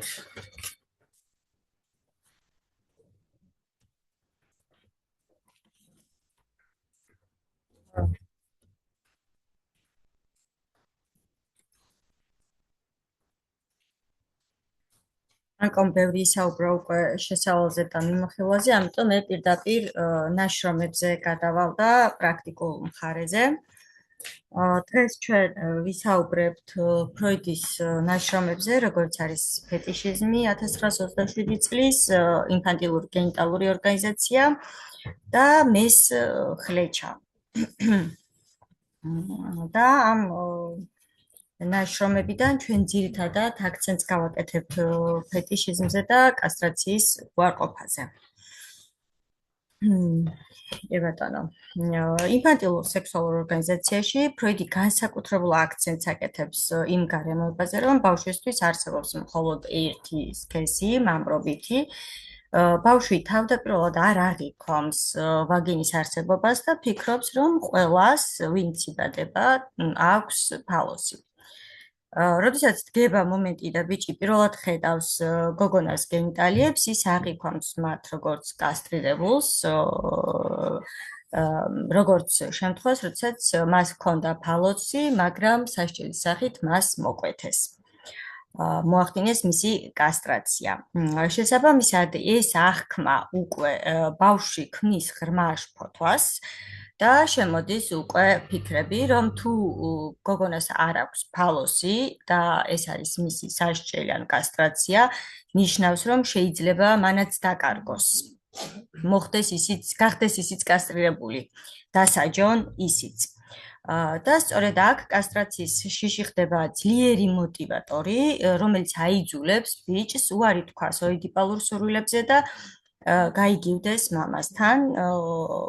ეს პროცესი უკვე ქმნის სუპერეგოს და ფსიქიკის მორალურ ინსტანციას. თვითონ ეს ნაშრომი ინფანტილურ გენიტალური ორგანიზაცია გადამწყვეტია იმით, რომ აქ ბავშვის სექსუალობა აღარ განიხილება როგორც მომწიფებელი ვერსია. ინფანტილური სექსუალობა არის უკვე სტრუქტურულად განსხვავებული ორგანიზაცია და უკვე სხვა ლოგიკით ფუნქციონირებს. ფროიდი ხაზგასმით ამბობს, რომ ინფანტილური სექსუალობის პიკზე საქმე არ გვაქვს გენიტალურ პრიმატთან, არამედ ფალოსთან გვაქვს საქმე და ეს ნიშნავს, რომ სექსუალობა უკვე ორგანიზებულია. მაგრამ არა ორმაგი სქესობრივი განსხვავების, არამედ ერთი პრივილეგირებული აღნიშნულის გარშემო. ინფანტილური გენიტალური ორგანიზაციის დროს ბავშვი აღიარებს მხოლოდ ერთი ტიპის სასქესო ორგანოს. და ფალოსი ამ ეტაპზე არ ფუნქციონირებს როგორც ანატომიური ობიექტი, ის არის როგორც აგზნებადობის ცენტრი, სექსუალური ცნობისმოყვარეობის ფოკუსი, მთლიანობისა და ძალაუფლების ნიშანი. ქალის სხეული ამ ლოგიკაში არ აღიქმება როგორც ნაკლული და ქალის გენიტალიები ბავშვისთვის ინტერპრეტირდება როგორც დროებით დაფარული, არასრულად განვითარებული, ან ჯერ არ არის გამოჩენილი. ეს პოზიცია არ არის უბრალო შეცდომა, იგი წარმოადგენს აუცილებელ ფსიქიკურ კონსტრუქციას, რომელიც იცავს ბავშვს კასტრაციული შფოთვისგან, რომელიც მას ეუფლება მას შემდეგ, რაც პირველად იხილავს ქალის გენიტალიებს. პენისის არქონა თუ კი ქალისთვის სასჯელის სახით კასტრაციის შედეგია, ბავშვი თვლის, რომ მხოლოდ და მხოლოდ უღირსმა ქალებმა დაკარგეს სასქესო ორგანოები და ქალები, რომლებიც დიდი ალბათობით დამნაშავენი იყვნენ, მისი მსგავსი დაუშვებელი იმპულსების გამო დაისაჯნენ, ხოლო ქალები, რომლებსაც ის პატივს სცემს, ზუსტად ისევე როგორც დედას, დიდი ხნის განმავლობაში ინარჩუნებენ მის ფანტაზმში პენისს. ამ შემთხვევაში ბავშვისთვის ქალურობა ჯერ კიდევ არ არის პენისის გარეშე ყოფნის სინონიმი. მხოლოდ მოგვიანებით, როდესაც ბავშვი იწყებს იმის გამორკვევას თუ საიდან ხდება ბავშვების დაბადება და დაბადების საკითხის კვლევის დროს იწყებს ვარაუდს, მხოლოდ მაშინ აღმოაჩენს, რომ ბავშვების გაჩენა შეუძლიათ მხოლოდ ქალებს და მაშინ შემოდის უკვე დედის პენისის კარგვა. ფროიდი თავის ნაშრომში აღნიშნავს ახალგაზრდა გათხოვილი ქალის შემთხვევას, როდესაც ის საუბრობს, რომ ეს ქალბატონი იზრდებოდა დედასთან და რამოდენიმე დეიდასთან და საკმაოდ გვიან გაიგო, მან თავის ანალიზში ფროიდთან აღნიშნა, რომ საკმაოდ გვიან გაიგო, რომ დედას და დეიდას პენისი არ ჰქონდათ, მანამდე მას მიაჩნდა, რომ დედას და დეიდას ჰქონდათ პენისი, თუმცა მისი ერთ-ერთი დეიდა, რომელიც იყო დაავადებული, თვლიდა, რომ იყო კასტრირებული ამ დაავადების გამო. კი ბატონო. პირველი თეზა შემოდის ობიექტის არჩევანთან, რაც რა თქმა უნდა გულისხმობს სუბიექტს და ობიექტს და პრეგენიტალურ სადისტურ ანალური ორგანიზაციის ეტაპზე ჯერ კიდევ არ არსებობს მამრობითი და მდედრობითი სქესის საკითხი. აქტიურ და პასიურს შორის ანტითეზა დომინანტურია. ინფანტილური გენიტალური ორგანიზაციის შემდეგ ეტაპზე მამაკაცურობა არსებობს, მაგრამ არა ქალურობა. აქ საკითხი უკვე მამაკაცის გენიტალიის ქონასა და კასტრაციას შორის დგება და მხოლოდ მას შემდეგ, რაც განვითარება თავის დასასრულს მიაღწევს, სქესობრივი მომწიფების პერიოდში ემთხვევა სექსუალური პოლარობა მამრობითსა და მდედრობით შორის. მამაკაცურობა აერთიანებს სუბიექტს, აქტიობას, პენისის ფლობას, ხოლო ქალურობა ობიექტს და პასიურობას სძლევს. ამჟამად საშო უკვე პენისის თავშესაფრად ითვლება და ის საშვილოსნოს მემკვიდრეობაში გადადის. რაც შეეხება ფეტიშის წარმოშობის მექანიზმებს, ჯერ კიდევ სამ ესეში ფროიდი იწყებს ფეტიშიზმზე საუბარს, მაგრამ იქ არ საუბრობს, ის არ ხსნის აქ სრულყოფილად, თუმცა აღნიშნავს რამდენიმე მნიშვნელოვან ასპექტს. ნორმალურ სექსუალურ განვითარებაში სხვადასხვა ინსტინქტური კომპონენტები, როგორც არის ვიზუალური, ტაქტილური, ინტეგრირდება გენიტალური პრიმატის ქვეშ. პერვერსიის დროს ერთ-ერთი კომპონენტი ანომალურად ძლიერი ხდება და დამოუკიდებელ როლს იღებს. ფეტიში ხშირად წარმოადგენს ობიექტს, რომელიც ასოცირდება პირველ სექსუალურ გამოცდილებასთან ან კრიტიკულ მომენტთან სექსუალურ აღმოცენებაში. ფროიდისთვის ფეტიშიზმი არ წარმოადგენს უბრალოდ ერთ-ერთ რიგით გადახრას, არამედ არის პერვერსიის პარადიგმული ფორმა, რომელიც განსაკუთრებული სიცხადით აჩვენებს სუბიექტის დამოკიდებულებას კასტრაციის რეალობასთან, თავდაცვის სპეციფიკურ მექანიზმს უარყოფას. მესხლეჩას, რომელიც განსხვავდება როგორც რეპრესიისგან, ისე უარყოფის ფსიქოზური ფორმისგან. ფეტიშიზმი გვაძლევს საშუალებას, რომ დავინახოთ, როგორ შეიძლება სუბიექტმა ერთდროულად იცოდეს და არ იცოდეს ერთი და იგივე რეალობა. იცოდეს და არ სურდეს ამის აღიარება და დანახვა. ფეტიშიზმი როგორც სექსუალური პერვერსიის ერთ-ერთი ფორმა ფროიდისთვის განსაკუთრებულ ინტერესს წარმოადგენდა და იგი უშუალოდ უკავშირდება კასტრაციის შიშს, ამ შიშის უარყოფის მექანიზმებს. ფეტიშიზმის დროს ნორმალური სექსუალური ობიექტი ჩანაცვლებულია სხვა ობიექტით, რომელსაც არ აქვს მასთან კავშირი, უკაცრავად კავშირი, მაგრამ სრულად გამოუსადეგარია სექსუალური მიზნით. სექსუალური ობიექტის ჩანაცვლება ხდება სხეულის ნაწილით, რომელიც ნაკლებად გამოიყენება სექსუალური მიზნისთვის, როგორც არის მაგალითად თმა, ფეხი, ცხვირი ან უსულო საგნით, რომელსაც განსაზღვრული დამოკიდებულება აქვს ადამიანის, უფრო მეტად კი მისი სექსუალობისადმი. სამოსის ნაწილები, აქსესუარები, თეთრეული. ფროიდის ნაშრომებში ფეტიშიზმთან დაკავშირებული ფუნდამენტური ტექსტები 1927 წლებს მოიცავს და სწორედ აქ აღწევს კულმინაციას ფეტიშიზმზე საუბარი. ფროიდი ამ პერიოდში აგროვებს ძალიან ბევრ ინფორმაციას თავის პაციენტებთან და ცდილობს, რომ ნაშრომში 1927 წლის ნაშრომში ფეტიშიზმი მოახდინოს მისი გადატანა. შემდეგ ნაშრომში უკვე ეგოს ხლეჩა თავდაცვის პროცესებში უფრო დეტალურად ხსნის ამ პროცესებს.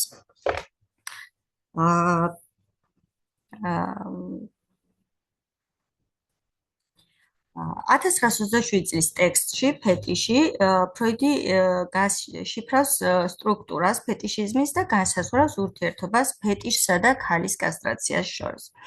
ფეტიში დედის წარმოსახვითი ფალოსის მეტანომიურ შემცვლელად გამოდგება. ეს არის თვისება, რომელიც ნიღბავს ან ავსებს ქალის სქესის უფსკრულს და ხელს უშლის მის კასტრაციის აღმოჩენას. ახალგაზრდა მამაკაცის მსგავსად, რომლის სექსუალური სტრუქტურაც აღწერილია 1927 წლის ტექსტში ფეტიშიზმი. ფროიდისთვის ეს ძალიან საინტერესო და გამორჩეული შემთხვევა იყო. ახალგაზრდა კაცი, რომლის ფეტიშიც იყო ბზინვარე, ბრჭყვიალა, ცხვირი და 1927 წლის ნაშრომში ის აღწერს პაციენტს, როდესაც პაციენტი იყო პატარა, ის დადიოდა ინგლისურ ბაღში, იმიტომ რომ ინგლისურენოვანი იყო და ბაღის შემდგომ ის იცვლის საცხოვრებელს, გადადის გერმანიაში და იქ იწყებს უკვე ცხოვრებას და განვითარებას. სადაც მას პრაქტიკულად ავიწყდება ინგლისური და მისთვის მშობლიური ხდება გერმანული ენა და ფეტიში, რომელიც წარმოიშვა მისი ადრეული ბავშვობიდან, ინგლისურად უნდა ყოფილიყო გაგებული და არა გერმანულად. სწორედ ამიტომ ცხვირის ბზინვარება, რომელიც გერმანულად არის გაგებული, რეალურად ითარგმნება როგორც ცხვირისკენ შეხედვა, გახედვა, ცხვირის დანახვა, ანუ ცხვირისკენ მზერის მიმართვა. ამგვარად ცხვირი არის ფეტიში, რომელსაც ფროიდის პაციენტმა მიანიჭა სიკაშკაშე, ბზინვარება, მზერა მიაკრო, რომელიც სხვისთვის არ იყო აღქმადი. ცხვირი ამგვარად იქცა მისთვის სიყვარულის ტაძრად და საკმაოდ უცნაური ფეტიშისებრი ცხვირი მისთვის, რადგან აუცილებელი ყოფილიყო, რომ ყოფილიყო ბზინვარე. უნდა დავაზუსტოთ აქ ძალიან მნიშვნელოვანი რამ, რომ ცხვირზე ბრჭყვიალი არ არის ფეტიში, ეს არის მისი წინაპირობა. ამ მაგალითის მოყვანის შემდეგ ფროიდი დასცენს, რომ მე ნამდვილად გაგიცრუებთ იმედებს, რომ ფეტიში პენისის შემცვლელია. მტკიცება, რომელსაც ის ასე ასრულებს, ამიტომ მე ვჩქარობ დავამატო, ის არ არის ნებისმიერი პენისის შემცვლელი, არამედ გარკვეული, საკმაოდ კონკრეტული პენისის, რომელსაც დიდი მნიშვნელობა აქვს ბავშვობის დასაწყისისთვის და შემდეგ უკვე ზრდასრულობაში ქრება. ანუ ის, რომ ჩვეულებრივ უნდა მიტოვებულიყო, მაგრამ ფეტიში სწორედ იქ არის იმისთვის, რომ უზრუნველყოს მისი გაქრობა და გადაარჩინოს მიტოვებისგან. მაშინ რა არის ეს უცნაური პენისი, რომლის ფეტიშის ობიექტი საშუალებას გვაძლევს უარყოთ მისი გაქრობა. ფეტიში არის ქალის დედის ფალოსის შემცვლელი, რომელსაც პატარა ბავშვს სწამდა და რომლის უარყოფაც ვიცით რატომ არ სურს, რადგან მას არ სურს მიიღოს კასტრაცია. ამრიგად ორმაგად მოკლებული რეალობა განსახიერებულია და ინტეგრირებულია ობიექტში. ეს ობიექტი მის უშუალო არსებაზე მეტია, ის ასევე სასქესო ორგანოა და მოიცავს იმ არსების სასქესო ორგანოს, რომელსაც ეს ორგანო საერთოდ არ აქვს, ანუ მის ფანტაზმში არ წარმოადგენს. ფროიდისთვის ფეტიში სუბიექტისთვის ბარიერს წარმოადგენს საკუთარი კასტრაციის, საშინელებისგან თავის დასაღწევად და დასაცავად. სწორედ ამიტომ არის მისთვის აუცილებელი ფალოსური დედის შენარჩუნება თავის ფანტაზმში. ილუზიისგან თავის დასაღწევად ბავშვი შემდეგნაირად მოქმედებს სექსუალური ცნობის მოყვარებით წარმართულ თამაშებში, რათა თვალყური ადევნოს ფალოსურ ორგანოს, რომელსაც მისი წარმოდგენით დედა ფლობს. ის დედას მისი ცოდნის გარეშე აკვირდება, მაგრამ მზერას მისი კაბის კიდეზე აჩერებს, მისი მზერა ყოველთვის არის ირიბი, იმისთვის რომ არ წაასწრონ და არ განიცადოს კასტრაცია. რათა განაგრძოს იმის დაჯერება, რომ მას ფარული პენისი აქვს, სჭირდება თვალთვალი. ეს მოგვიანებით კვლავ გამოჩნდება და მისი პერვერსიული ფანტაზიის მატრიცას ქმნის. ფროიდი განმარტავს, რომ ფეტიში არანაირად არ უნდა გავდეს სასქესო ორგანოებს, არც სხვა ობიექტს, რომლებიც პენისის ფორმას აღადგენენ. გარდა ამისა, ობიექტი, რომელიც სიამოვნების ღირებულებას იძენს, იშვიათად არის ნასესხები თავად ქალის სხეულიდან, არამედ იმისგან, რაც მას ესაზღვრება, აკრავს, მოიცავს ან აფართოებს. ფეტიში არ არის ფალოსი, არამედ ფარდა, რომლის მიღმაც მისი ფარული არსებობის შესაძლებლობა შეიძლება გამოიკვეთოს. და აქ მაქვს ერთი მაგალითი პატარა მოყვანილი ახალგაზრდა მამაკაცის, რომელმაც მიმართა თერაპიას მაშინ, როდესაც მას დაეწყო სექსუალური დისფუნქცია და ფიზიოლოგიურად ყველაფერი მწყობრში ჰქონდა. მისი შემთხვევა თერაპიის პროცესში შემდეგნაირად წარიმართა, როდესაც ის საუბრობდა, აღნიშნავდა, რომ მხოლოდ და მხოლოდ იმ შემთხვევაში დგებოდა მისი სექსუალური აგზნება, როდესაც ის ხედავდა ქალბატონზე ყავის პრიალად ხელ ფეხსაცმელს თხელი ქუსლით. სხვა შემთხვევაში, რაც არ უნდა ლამაზი ყოფილიყო ქალბატონი, ის მისთვის არ იყო აგზნები და სექსუალურად სასურველი. დიახ. და თერაპიის პროცესში, როდესაც ის იწყებს მუშაობას, იხსენებს თავის ადრეული ბავშვობის გამოცდილებას, როდესაც ერთ-ერთ დღეს, როდესაც დედა ბრუნდება სახლში, მას აცვია ფეხზე შავი პრიალა თხელქუსლიანი ფეხსაცმელი და როდესაც ის ცდილობს ფეხსაცმლის გახდას, ცდილობს დაეხმაროს ხელით და ოდნავ გადახრილ სხეულში ის ხედავს ტანის ქვედა ნაწილს, ბუნდოვნად ჩანს სხეული, რომელიც ბოლომდე არ არის გამოკვეთილი, მაგრამ მისთვის არის ინტერესის საგანი და იწყებს თვალთვალს კაბის მიღმა. აქ კასტრაციის შიშს ამძაფრებს ისიც, რომ მის თვალთვალს წაასწრებს მამა, რომელსაც ძალიან დიდი რეაქცია აქვს და სწორედ ამ დროს უკვე ბავშვს უჩნდება შიში, იმიტომ რომ არ ჩანს დედის თხელი კაბის მიღმა პენისი, რომელსაც ის ეძებდა, შემოდის შიში და მისთვის ფეტიში ხდება უკვე შავი თხელი პრიალა ფეხსაცმელი და თუ ქალბატონს არ აცვია ეს ფეხსაცმელი, მისთვის სექსუალური აგზნება არ დგება. ამ ასაკში თერაპიის პროცესში ის იაზრებს, რომ მან გადაარჩინა თავისი თავი მამის მხრიდან კასტრაციისგან, რადგან მას წაასწრეს, როგორც მოთვალთვალეს და ის ახორციელებდა მიუღებელ ქცევას, თუმცა თვალთვალს ის პერიოდულად აგრძელებდა დედის მიმართ და განსაკუთრებით მაშინ, როდესაც დედა კონკრეტულად ამ ფეხსაცმელს იცვამდა ან იხდიდა. და სწორედ ამ შემთხვევის შემდეგ ხდება, სწორედ ეს არის ის მაგალითი, როგორ ჩამოყალიბდა ამ ახალგაზრდა მამაკაცში ფეტიში, რომელიც მისთვის იყო კასტრაციის შიშისგან დაცვის საშუალება. დიახ. ფეტიშიზმი ხანი არის წყარო ამის, ხო? ორივე სქესის ბავშვში დედა არის ფეტიშის წარმოქმნილი წყარო, ასე. კი, ანუ უკვე თვითონ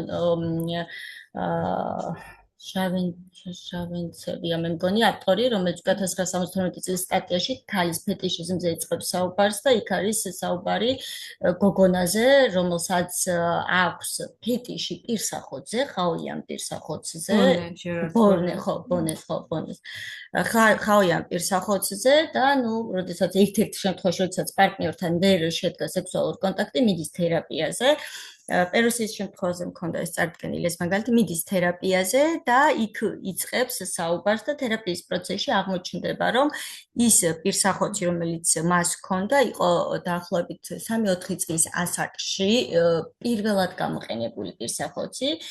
ის აღმოჩნდა დედის ლოგინში, იმიტომ რომ თავს შეუძლოდ გრძნობდა და დედის სხეულს შეეხო, დედის სხეული იყო მისი სექსუალობის ობიექტი და ეს იყო პირსახოთი, რომლითაც დედა დაეხმარა, დედამ მისცა, რომ ხელები გაეწმინდა და მას მერე ეს იყო ფეტიში, იმიტომ რომ ამ შემთხვევის შემდეგ დედა უკრძალავდა მის ლოგინში ყოფნას, რადგან მას ყავდა პარტნიორი, ერთადერთი შემთხვევა ჰქონდა, როდესაც მასთან მოხვდა ლოგინში და ზრდასრულობის შემდეგ, როდესაც მან დაიწყო სექსუალური კონტაქტი, ყოველთვის დგებოდა მაშინ, როდესაც თან ჰქონდა თავისი პირსახოთი. დედა ცუდად იყო, მე მგონი მან მამა რო გარდაიცვალა, თუ წავიდა მიატოვა და დედა იხუტებდა ხოლმე ამ პარტნიორი ბავშვს იხუტებდა და ხშირად დედა რო ცუდად იყო, დედის ბავშვს არ იხუტებდა, ამ პირსახოთს იხუტებდა.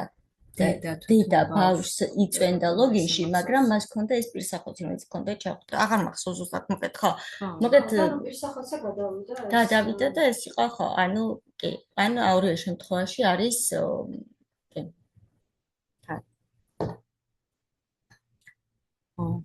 მაგრამ ჩვენ ვუწევთ კიდევ გოგოს ტიპოში თვითონ გოგონაც მოიაზრებს, რომ ის არის გასტირებული, მაგრამ სხვა ქალებს აქვს. კი, ეს რაც მეწეღარ მოვყევ ფროიდის შემთხვევის ანალიზი, რომ თვითონ იყო კასტრირებული და დეიდა, რომელიც იმიტომ რომ დეიდა იყო დაავადებული და დედას და დანარჩენ ორ დეიდას ჰქონდათ პენისი, კი.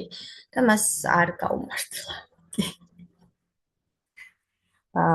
ფეტიშიზმში ფროიდი ავითარებს უარყოფის კონცეფციას, თავდაცვის მექანიზმს, რომელიც გულისხმობს აუტანელი რეალობის აღქმის აღიარებაზე უარის თქმას და ამ დაცვას ეგოს შედეგად წარმოქმნილ გახლეჩას უკავშირებს. ამ ტიპის დაცვის პროტოტიპია ფეტიშისტი, რომელიც უარყოფს ქალებში კასტრაციის აღქმას. ფეტიში კი დაკარგული პენისის შემცვლელია. გარდა ამისა, ფროიდი ფეტიშისტში აღნიშნავს, რომ ეგოს შიგნით ორი ურთიერთსაწინააღმდეგო დამოკიდებულება თან არსებობს. ერთი უარყოფს ქალებში პენისის არარსებობის აღქმას, მეორე კი აღიარებს ამ ნაკლოვანებას. იდეა, რომ ეგოს შიგნით არსებობს განხეთქილება, აიძულებს შეცვალოს თავისი ადრინდელი შეხედულებები ფროიდმა განსაკუთრებით ფსიქოზის შესახებ და ის ამ პერსპექტივის განვითარებას ამ პერსპექტივას განავითარებს თავის შემდგომ ნაშრომში ეგოს ხლეჩა. ფეტიშიზმის რამდენიმე შემთხვევის ანალიზმა ფროიდი მიიყვანა იმ დასკვნამდე, რომ ფეტიშის ობიექტი, ფეხი, ფეხსაცმელი, თმა, ბეწვი, ქალის საცვალი და ასე შემდეგ მართლაც პენისის შემცვლელია. მაგრამ არა ნებისმიერი პენისის. ფეტიში ქალის დედის ფალოსის შემცველია, რომლისაც პატარა ბავშვს წამდა და რომლის უარყოფაც კასტრაციის შიშის გამო არ სურს.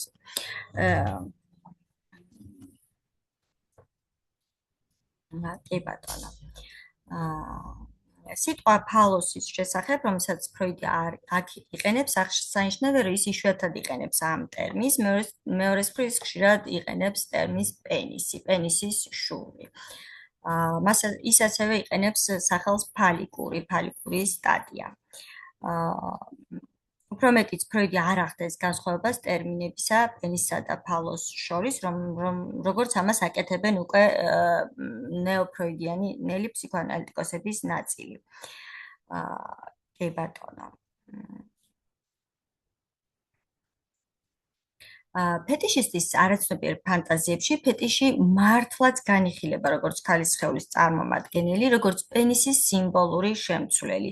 აქედან გამომდინარეობს, რომ ფეტიშისტისთვის ქალი კარგავს სექსუალურ მიმზიდველობას, რომელიც ახლა კონცენტრირებულია ფეტიშის ობიექტზე, სექსუალური აგზნების ერთადერთ წყაროზე. ფროიდის თანახმად, ფეტიშის ობიექტის კონსტიტუცია მიზნად ისახავს ქალებში კასტრაციის უარყოფის დამყარებას, რათა დაიცვას ფეტიშისტი ამ მუქარის შემცვლელი აღქმის ფოთლისგან. კასტრაციის საშინელებამ ამ შემცვლის შექმნით საკუთარ თავს ძეგლი აღუდგინა. ამგვარად, ფეტიშს ორმაგი წინააღმდეგობრივი ფუნქცია აქვს. ინარჩუნებს ქალის პენისის არსებობის რწმენას და ამავდროულად იცავს ქალის კასტრაციის რეალობის აღქმისგან. ფეტიში კასტრაციის საფრთხეზე გამარჯვების და საფრთხისგან დაცვის ნიშნად რჩება. ფეტიშიზმი დაკარგული ობიექტის ინტროექციის შედეგად წარმოქმნილი ეგოს გახლეჩა განსაზღვრავს ორ ურთიერთგამომრიცხავ დამოკიდებულებას დაკარგვის რეალობის აღქმასთან დაკავშირებით. ერთი იღებს მას, მეორე უარყოფს. ფეტიშიზმის შესახებ თავის ტექსტში ფროიდი გვთავაზობს გარკვეულ შეხედულებებს ფეტიშების ფორმირებაზე. ფეტიშები წარმოიშვება ბავშვის მიერ ინიციირებული პროცესიდან, როდესაც უარი თქვა თავის აღქმის რეალობის აღიარებაზე. ქალს არ აქვს პენისი. მართლაც ფეტიშის განვითარება სწორედ კასტრაციული ტერორის კონტექსტში გაიგება. ალბათ არც ერთი მამაკაცი არ არის დაცული კასტრაციის ტერორისგან, როდესაც ქალის სასქესო ორგანოს ხედავს. რეპრესიის კონცეფციის ხელახლა გააქტიურებით, ფროიდი გვთავაზობს, რომ ის ფეტიშიზმის ანალიზის ერთ-ერთ მთავარ მომენტად იქცეს, იმ პირობით, რომ მკაფიოდ განვასხვაოთ წარმოდგენისა და აფექტის ბედი. რეპრესია ეხება აფექტს. რაც შეეხება წარმოდგენის ბედს, ამ მხრივ უკეთესი იქნება უარყოფაზე საუბარი. რადგან ჩვენს მიერ აღწერილი სიტუაცია აჩვენებს, რომ აღქმას მე წარმოდგენაში რეპრეზენტაციას ხარ გულისხმობს, რეპრეზენტაცია. ხო, რეპრეზენტაცია, კი. ხო. იგი. ეხება რეპრეზენტაცია, ხო. მოჩადე ცოტი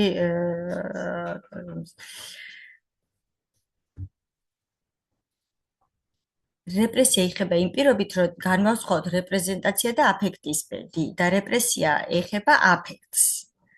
და რეპრესია ეხება აფექტს თვითონ და რეპრეზენტაციის ბედი უკვე არის უარყოფაზე დამოკიდებული. ხო. ხო. აღქმა რჩება და სწორედ ჩვენ მიერ აღწერილი სიტუაცია აჩვენებს, რომ აღქმა რჩება და რომ მისი უარყოფის შესანარჩუნებლად ძალიან ენერგიული მოქმედება ხორციელდება. ფეტიშიზმის შემთხვევების ანალიზი აჩვენებს, რომ ბავშვმა შეინარჩუნა რწმენა ქალებში ფალოსის არსებობის შესახებ, მაგრამ მან ასევე გაითვალისწინა ქალების დაკვირვება. ფეტიშის ობიექტის ფორმირება მხოლოდ იმდენად არის გასაგები, რამდენადაც ის პასუხობს წინააღმდეგობრივ სიტუაციას, რომელშიც ფეტიშისტი ბავშვი აღმოჩნდა თავისი ისტორიის გარკვეულ მომენტში.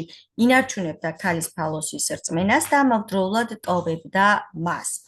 ფროიდი შემდეგი სიტყვებით აჯამებს. სუბიექტის ფსიქიკაში ქალს ნამდვილად აქვს პენისი, მაგრამ ეს პენისი აღარ არის ის, რაც ადრე იყო.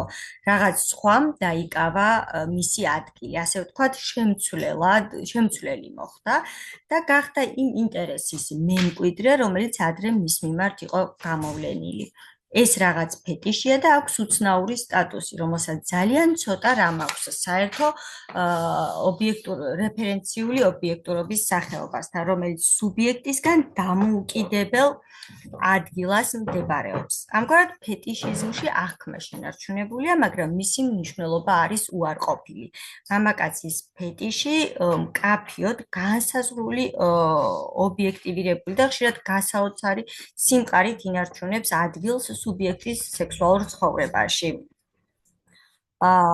მამაკაცის ფეტიშიზმი პირდაპირ ჯდება ფლობის პრობლემატიკაში და მოქმედებს როგორც კომპრომისი, რომელიც ხელს უშლის კასტრაციის შიშის გამოწვევას.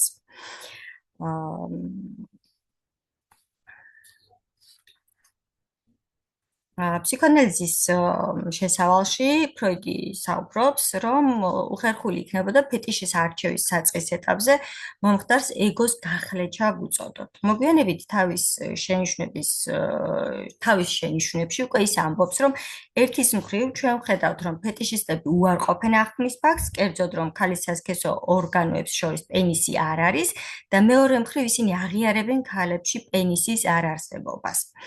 ორი დამოკიდებულება მთელი ცხოვრების განმავლობაში ერთმანეთის გვერდით გრძელდება და სწორედ ეს არ არის განა, რასაც ჩვენ შეიძლება ეგოს განხეთქილება ვუწოდოთ. ნაწილობრივ რეპრესიის კონკრეტული რეჟიმი, რომელიც კომპლექსის გახლეჩით არის წარმოდგენილი. განვიხილოთ ფროიდის მაგალითი ფეხის ფეტიშიზმის 1909 წელს ვენის ფსიქოანალიტიკური საზოგადოების წინაშე რომ წარადგინა პრეზენტაციაში. ფროიდი ფეტიშისტს ადარებს პერვერტს, რომელიც აგრძელებს პირდაპირ ყნოსვით სიამოვნების მიღებას ჭუჭყიან ფეხებთან კონტაქტით. რეპრესირებულია აქ არა სიამოვნება, არამედ სუნი, როგორც წარმომადგენლობითი ატრიბუტი, ასევე ფეხი როგორც იდეალიზირებული აღმნიშვნელი ელემენტი. ამ ყველაფრის გათვალისწინებით ვხედავთ, რომ საკმაოდ შორს ვართ გვიანდელი თეორიისგან, რომელიც ფეტიშს დედის დაკარგული პენისის ეკვივალენტად აქცევს. მაგრამ ამავე დროს საკმაოდ ახლოს ვართ ეგოს გახლეჩის თეორიასთან, რომელიც აქ რეპრესირებულისა და შენახულის ოპოზიციაშია. ფეტიშიზმის არსებობისთვის ობიექტი იდეალიზებული უნდა იყოს. ერთი ნაწილი რეპრესირებულია, მეორე კი იდეალიზებული. რაც ჩვენ შემთხვევაში კონკრეტულად ფეტიშს უტოლდება და რეპრესირებული კომპლექსის ფრაგმენტი ცნობიერებაში შენარჩუნებულია ისე როგორც მეხსიერება, რომლის უკანაც რეპრესირებული სექსუალობის არსი იმალება. მოგონება თითქოს იყინება, აფიქსირებს სცენას და ამდიდრებს მას ეროტიული ღირებულებებით. სწორედ ამ შემთხვევას განიხილავს ფროიდი ფეხის ფეტიშიზმთან დაკავშირებით, სადაც ასევე ვხედავთ, როგორ ვითარდება პერვერსია ორ ეტაპად.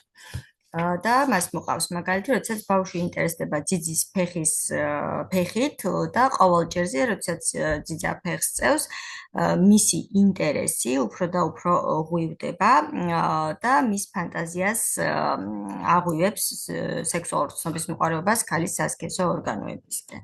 კასტრაციის შიშის გამო ეს სცენა მისი მეხსიერებიდან იშლება, როგორც უკვე ფროიდი ყვება და ინარჩუნებს უწყინარი სცენის იმიჯს, რომელიც წარმოდგენილია როგორც ფეტიშიზმია, როგორც თანამონაწილე მოგონება, მაგრამ მჭიდროდ არის დაკავშირებული რეპრესირებული ობიექტით. ეს მოგონებები რეპრესირებული რჩება მანამ, სანამ მათ არ განიცდის სქესობრივი მომწიფების პერიოდში ქალის სასქესო ორგანოების ჭვრეტით გამოწვეული შიშის გამო. და მისი მეუღლის მიერ ბავშვობაში მამის მიერ კასტრაციის მუქარის გამეორების გამო. ფროიდის პაციენტი იყო თან გაყინული და თან სიამოვნების პროცესში იმ მომენტში, საიდანაც მან იცოდა, რომ აღარაფერი უნდა სცოდნოდა იმის შესახებ, რაც იქ მოხდა. აქედან გამომდინარე მისი უძლურება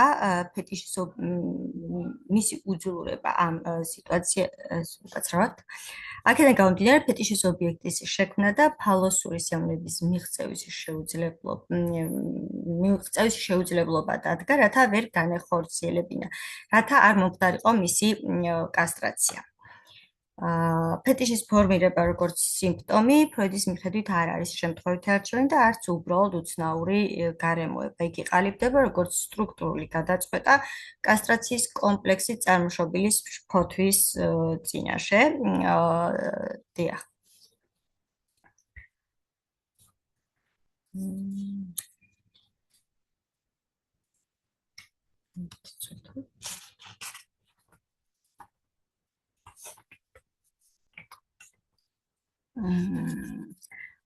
ფროიდი უკვე კითხვის ნიშნის ქვეშ აყენებს, შეიძლება თუ არა ფეტიშიზმი არსებობდეს რეპრესიის გარეშე, სანამ საბოლოოდ უარყოფისა და მისი კავშირის თეორიულად ჩამოყალიბებას დაიწყებს. ეგოს გახლეჩის კონცეფციის ფორმულირებისას ფროიდი ხელახლა განიხილავს ნევროსა და ფსიქოს შორის ურთიერთობას. განსაკუთრებით იმის გათვალისწინებით, რომ უარყოფა და მისი შედეგი ეგოს გახლეჩა არ ჩანს როგორც ფსიქოზის, ასევე ნევროზის დამახასიათებელი ნიშანი. ფროიდი ცდილობს ამ პრობლემის გარკვევას, მიუთითებს, რომ ეგოს ხლეჩა წარმოადგენს მესამე შესაძლებლობას, თუმცა ამ საკითხში რეალობასთან გაწყვეტას არ წარმოადგენს. ფროიდის აზრით ეს მიღწევა ეგოს მიერ და ის ამ მესამე შესაძლებლობას უკავშირებს ადამიანის შეუსაბამობებს, ექსტრავაგანტულობასა და ფანტაზიებს, ასევე პერვერსიებს.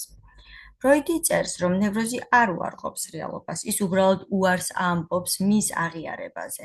ფსიქოზი უარყოფს მას და აცხადებს, რომ ის ჩაანაცვლებს მას. ხოლო ფეტიშიზმის შემთხვევაში ის ცვლის უჩნდება განზრახვა ფეტიშიზმში კაფეოდ შეიძლება განვასხვაოთ რეალობის დამტკიცება ნევროტიკსა და ფეტიშისტს შორის.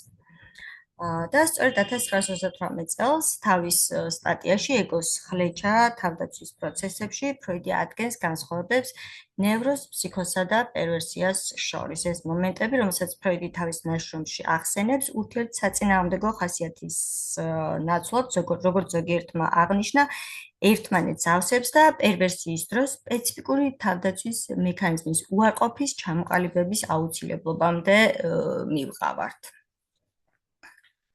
უარყოფა და ეგოს ხლეჩა პრინციპში ბოლო სტატია დარჩა და მოვრჩები, ბევრიც აღარაფერი დამრჩა.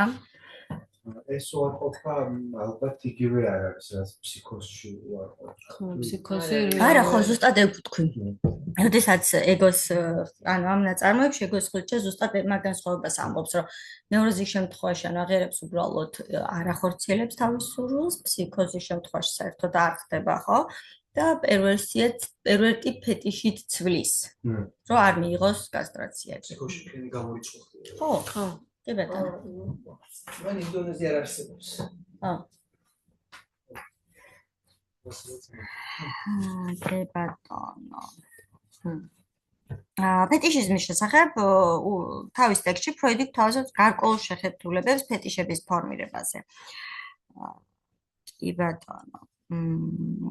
ის ეგოს ხლეჩას სტატიას ეგოს ხლეჩაზე იწყებს საუბრით იმით, რომ უარი თქვა ფეტიშმა თავის აღქმის რეალობაზე, რომ ქალს არ აქვს პენისი, იმისთვის, რომ თავი დაეცვა კასტრაციისგან. რაც ეხება ფეტიშიზმის შემთხვევების ანალიზი აჩვენებს, რომ ბავშვმა შეინარჩუნა რწმენა ქალებში ფალოსის არსებობის შესახებ, მაგრამ მან ასევე გააგრძელა ქალების დაკვირვება და ფეტიშის ობიექტის ფორმირება იმდენად არის გასაგები, რამდენადაც ის პასუხობს წინააღმდეგობის სიტუაციას.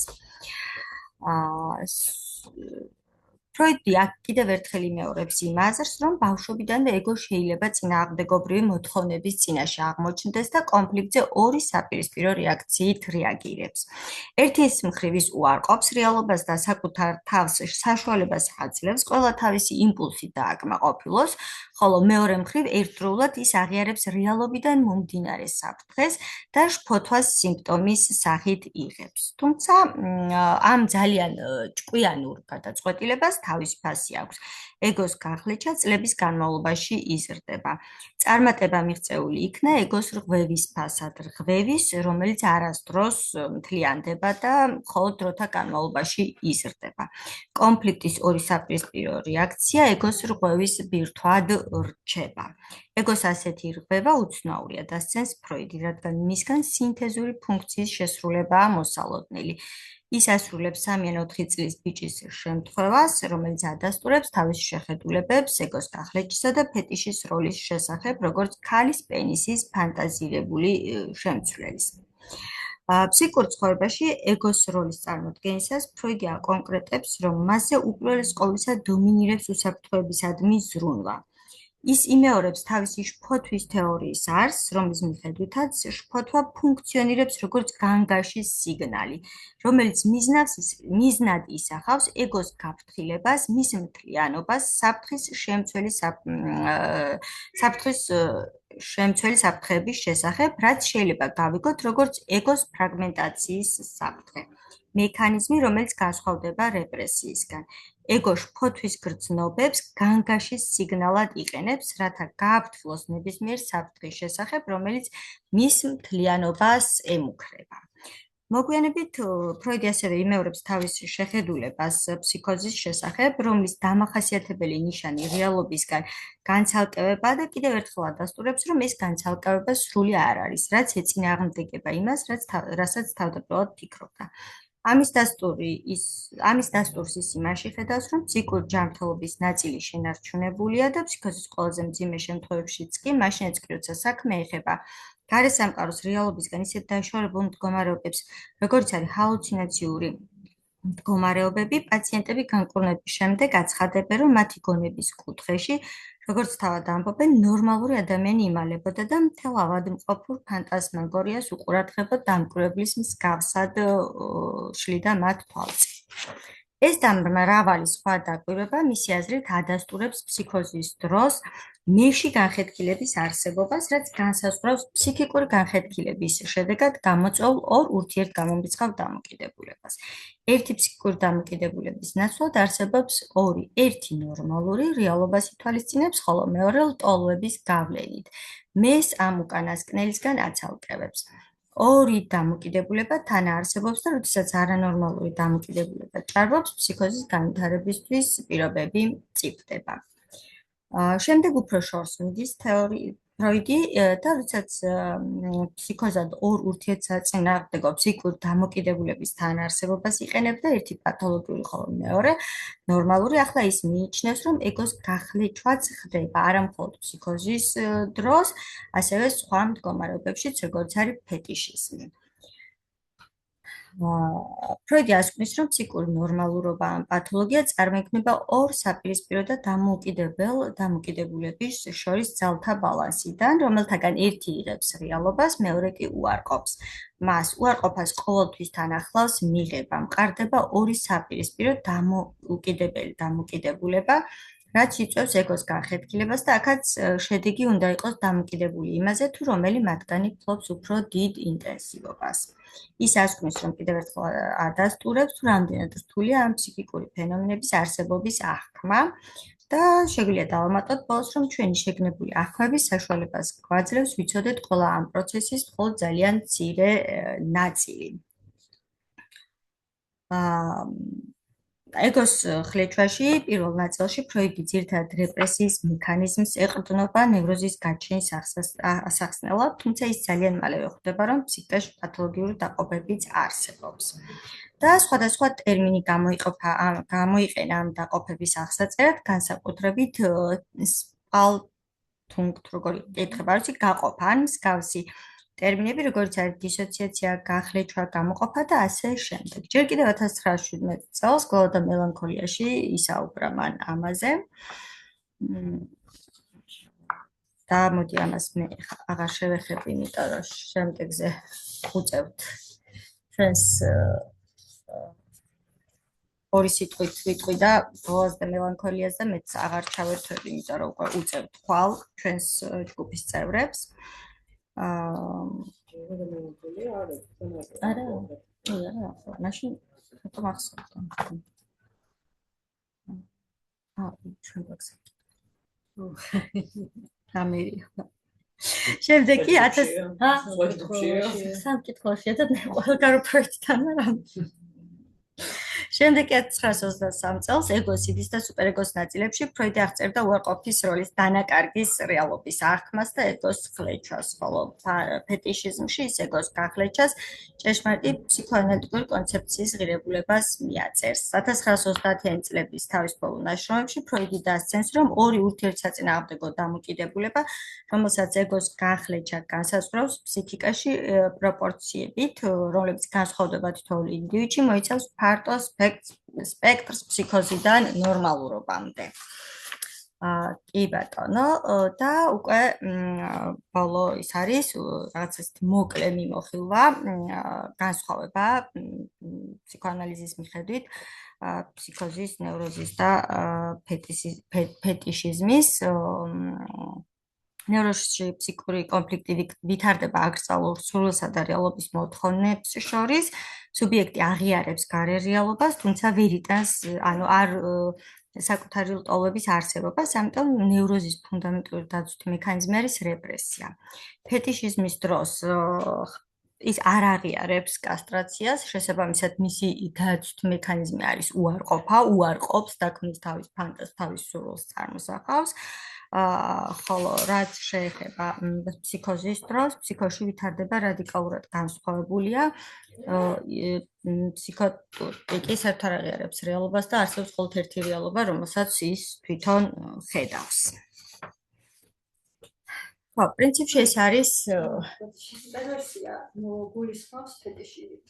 ხო, პერვერსიას კი, პერვერსიის ერთ-ერთი ეს ფეტიშისტი როგორც გავიგე რეალობის ერთ ნაწილს უარყოფს. ხო. ანუ იმას რომ და არ არის კასტრაციის აქციონს ვერიდებს, ხო? კასტრაციას არიღებს, კი. როგორც პერვერტიზმი ზოგადად. ხო, არიღებს კასტრაციას. მანიცის ამ კასტრაციის რა არის განსხვავება ფროიდის ამ სტატიაში, რომ ფსიქოტიკი არ არის საერთოდ კასტრაციის ლოგიკის ნაწილი. კი. აბსოლუტურად ის ვერ აღწევს იმ საფეხურს ფსიქოსექსუალურ ოიდიპოსთან ახლოს არ არის და მასთან კასტრაცია საერთოდ როგორც ასეთი არ არის მოცემული, როგორც რაღაც რაც შეიძლება უარყოს ან არა.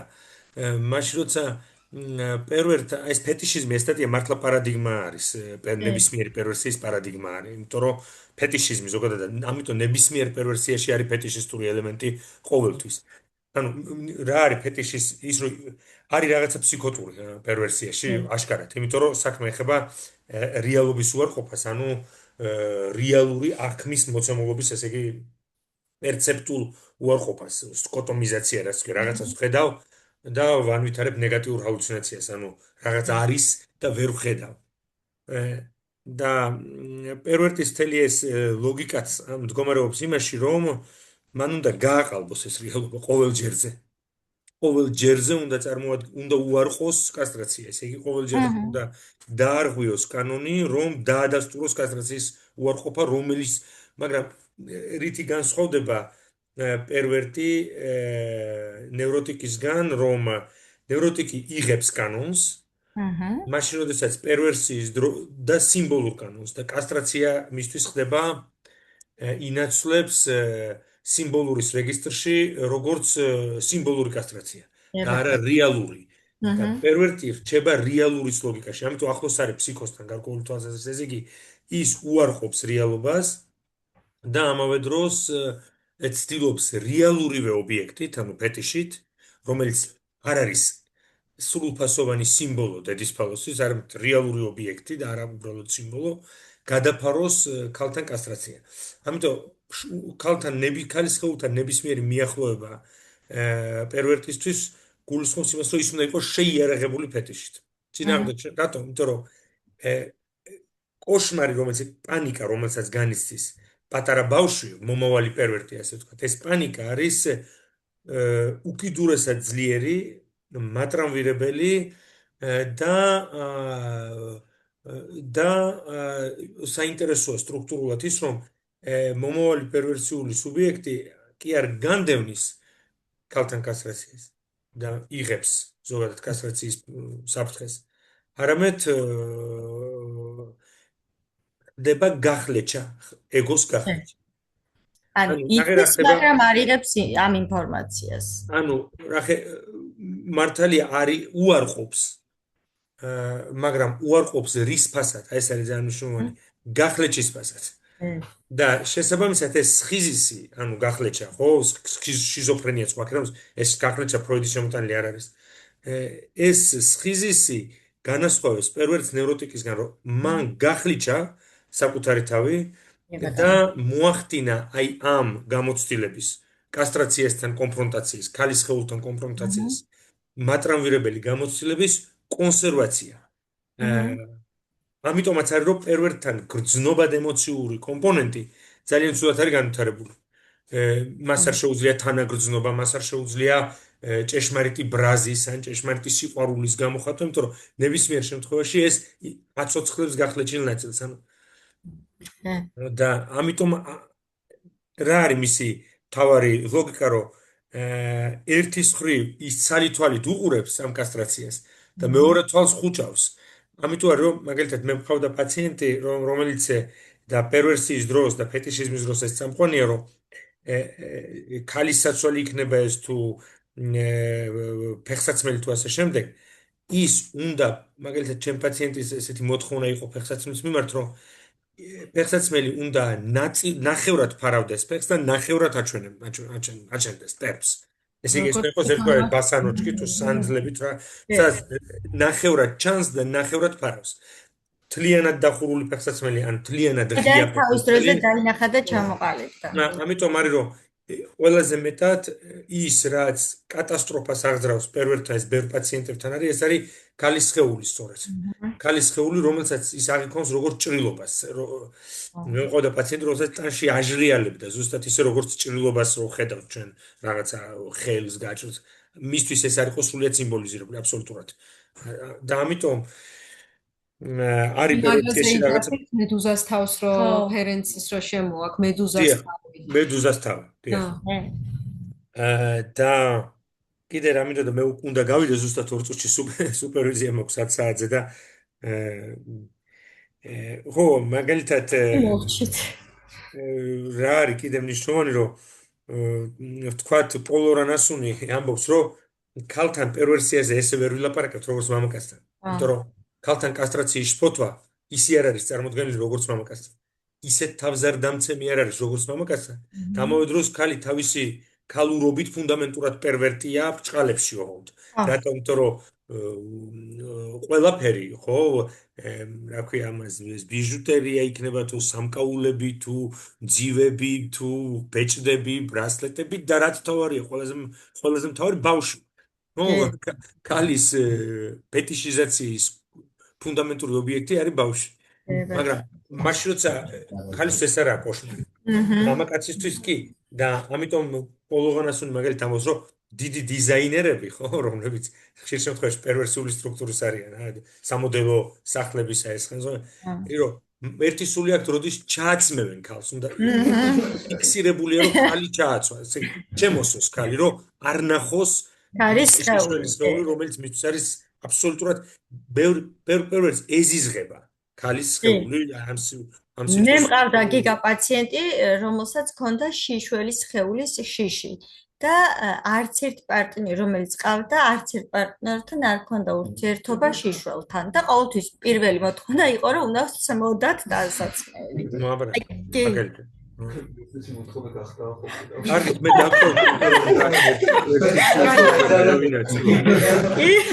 მადლობა ანკო, დიდი მადლობა მაია, დიდი მადლობა. მართლა ძალიან საინტერესო იყო და მომავალში ამას თუ მიცემთ სხვა ფორმას, უფრო საჯაროს ძალიან სასწაულია. აუცილებლად, კარგი, მადლობა შენც. ეთილი, რა ვიცი, თუ არის კითხვები, თორე და ჩვენც მიზად ვართ დასრულებისთვის. ესეც არის საინტერესო, ეს არის მაგალითი, რომ ესეც არის რაღაც, რაც სასწრაფოდ უნდა გადააფაროს, რომ არ დაინახოს. და ესეც არის იმიტომ სჭირდება და იმიტომ დააქვს, რომ იცის, რომ იქ რასაც დაინახავს, არ იქნება ის რისი იმედი. ესე მომზადებულია ხო? ხო, ანუ ის იცის, რომ აი გახლე ჩახკერს. იცის, რომ არ დახდება. არის სტენდებში. საინტერესო ის ფაქტი, რომ კარგით, რა ვიცი, მე მგონი არ არის კითხვები და მადლობა და დაგემშვიდობებით. მადლობა. დიდი მადლობა. ის არის და თან არ არის.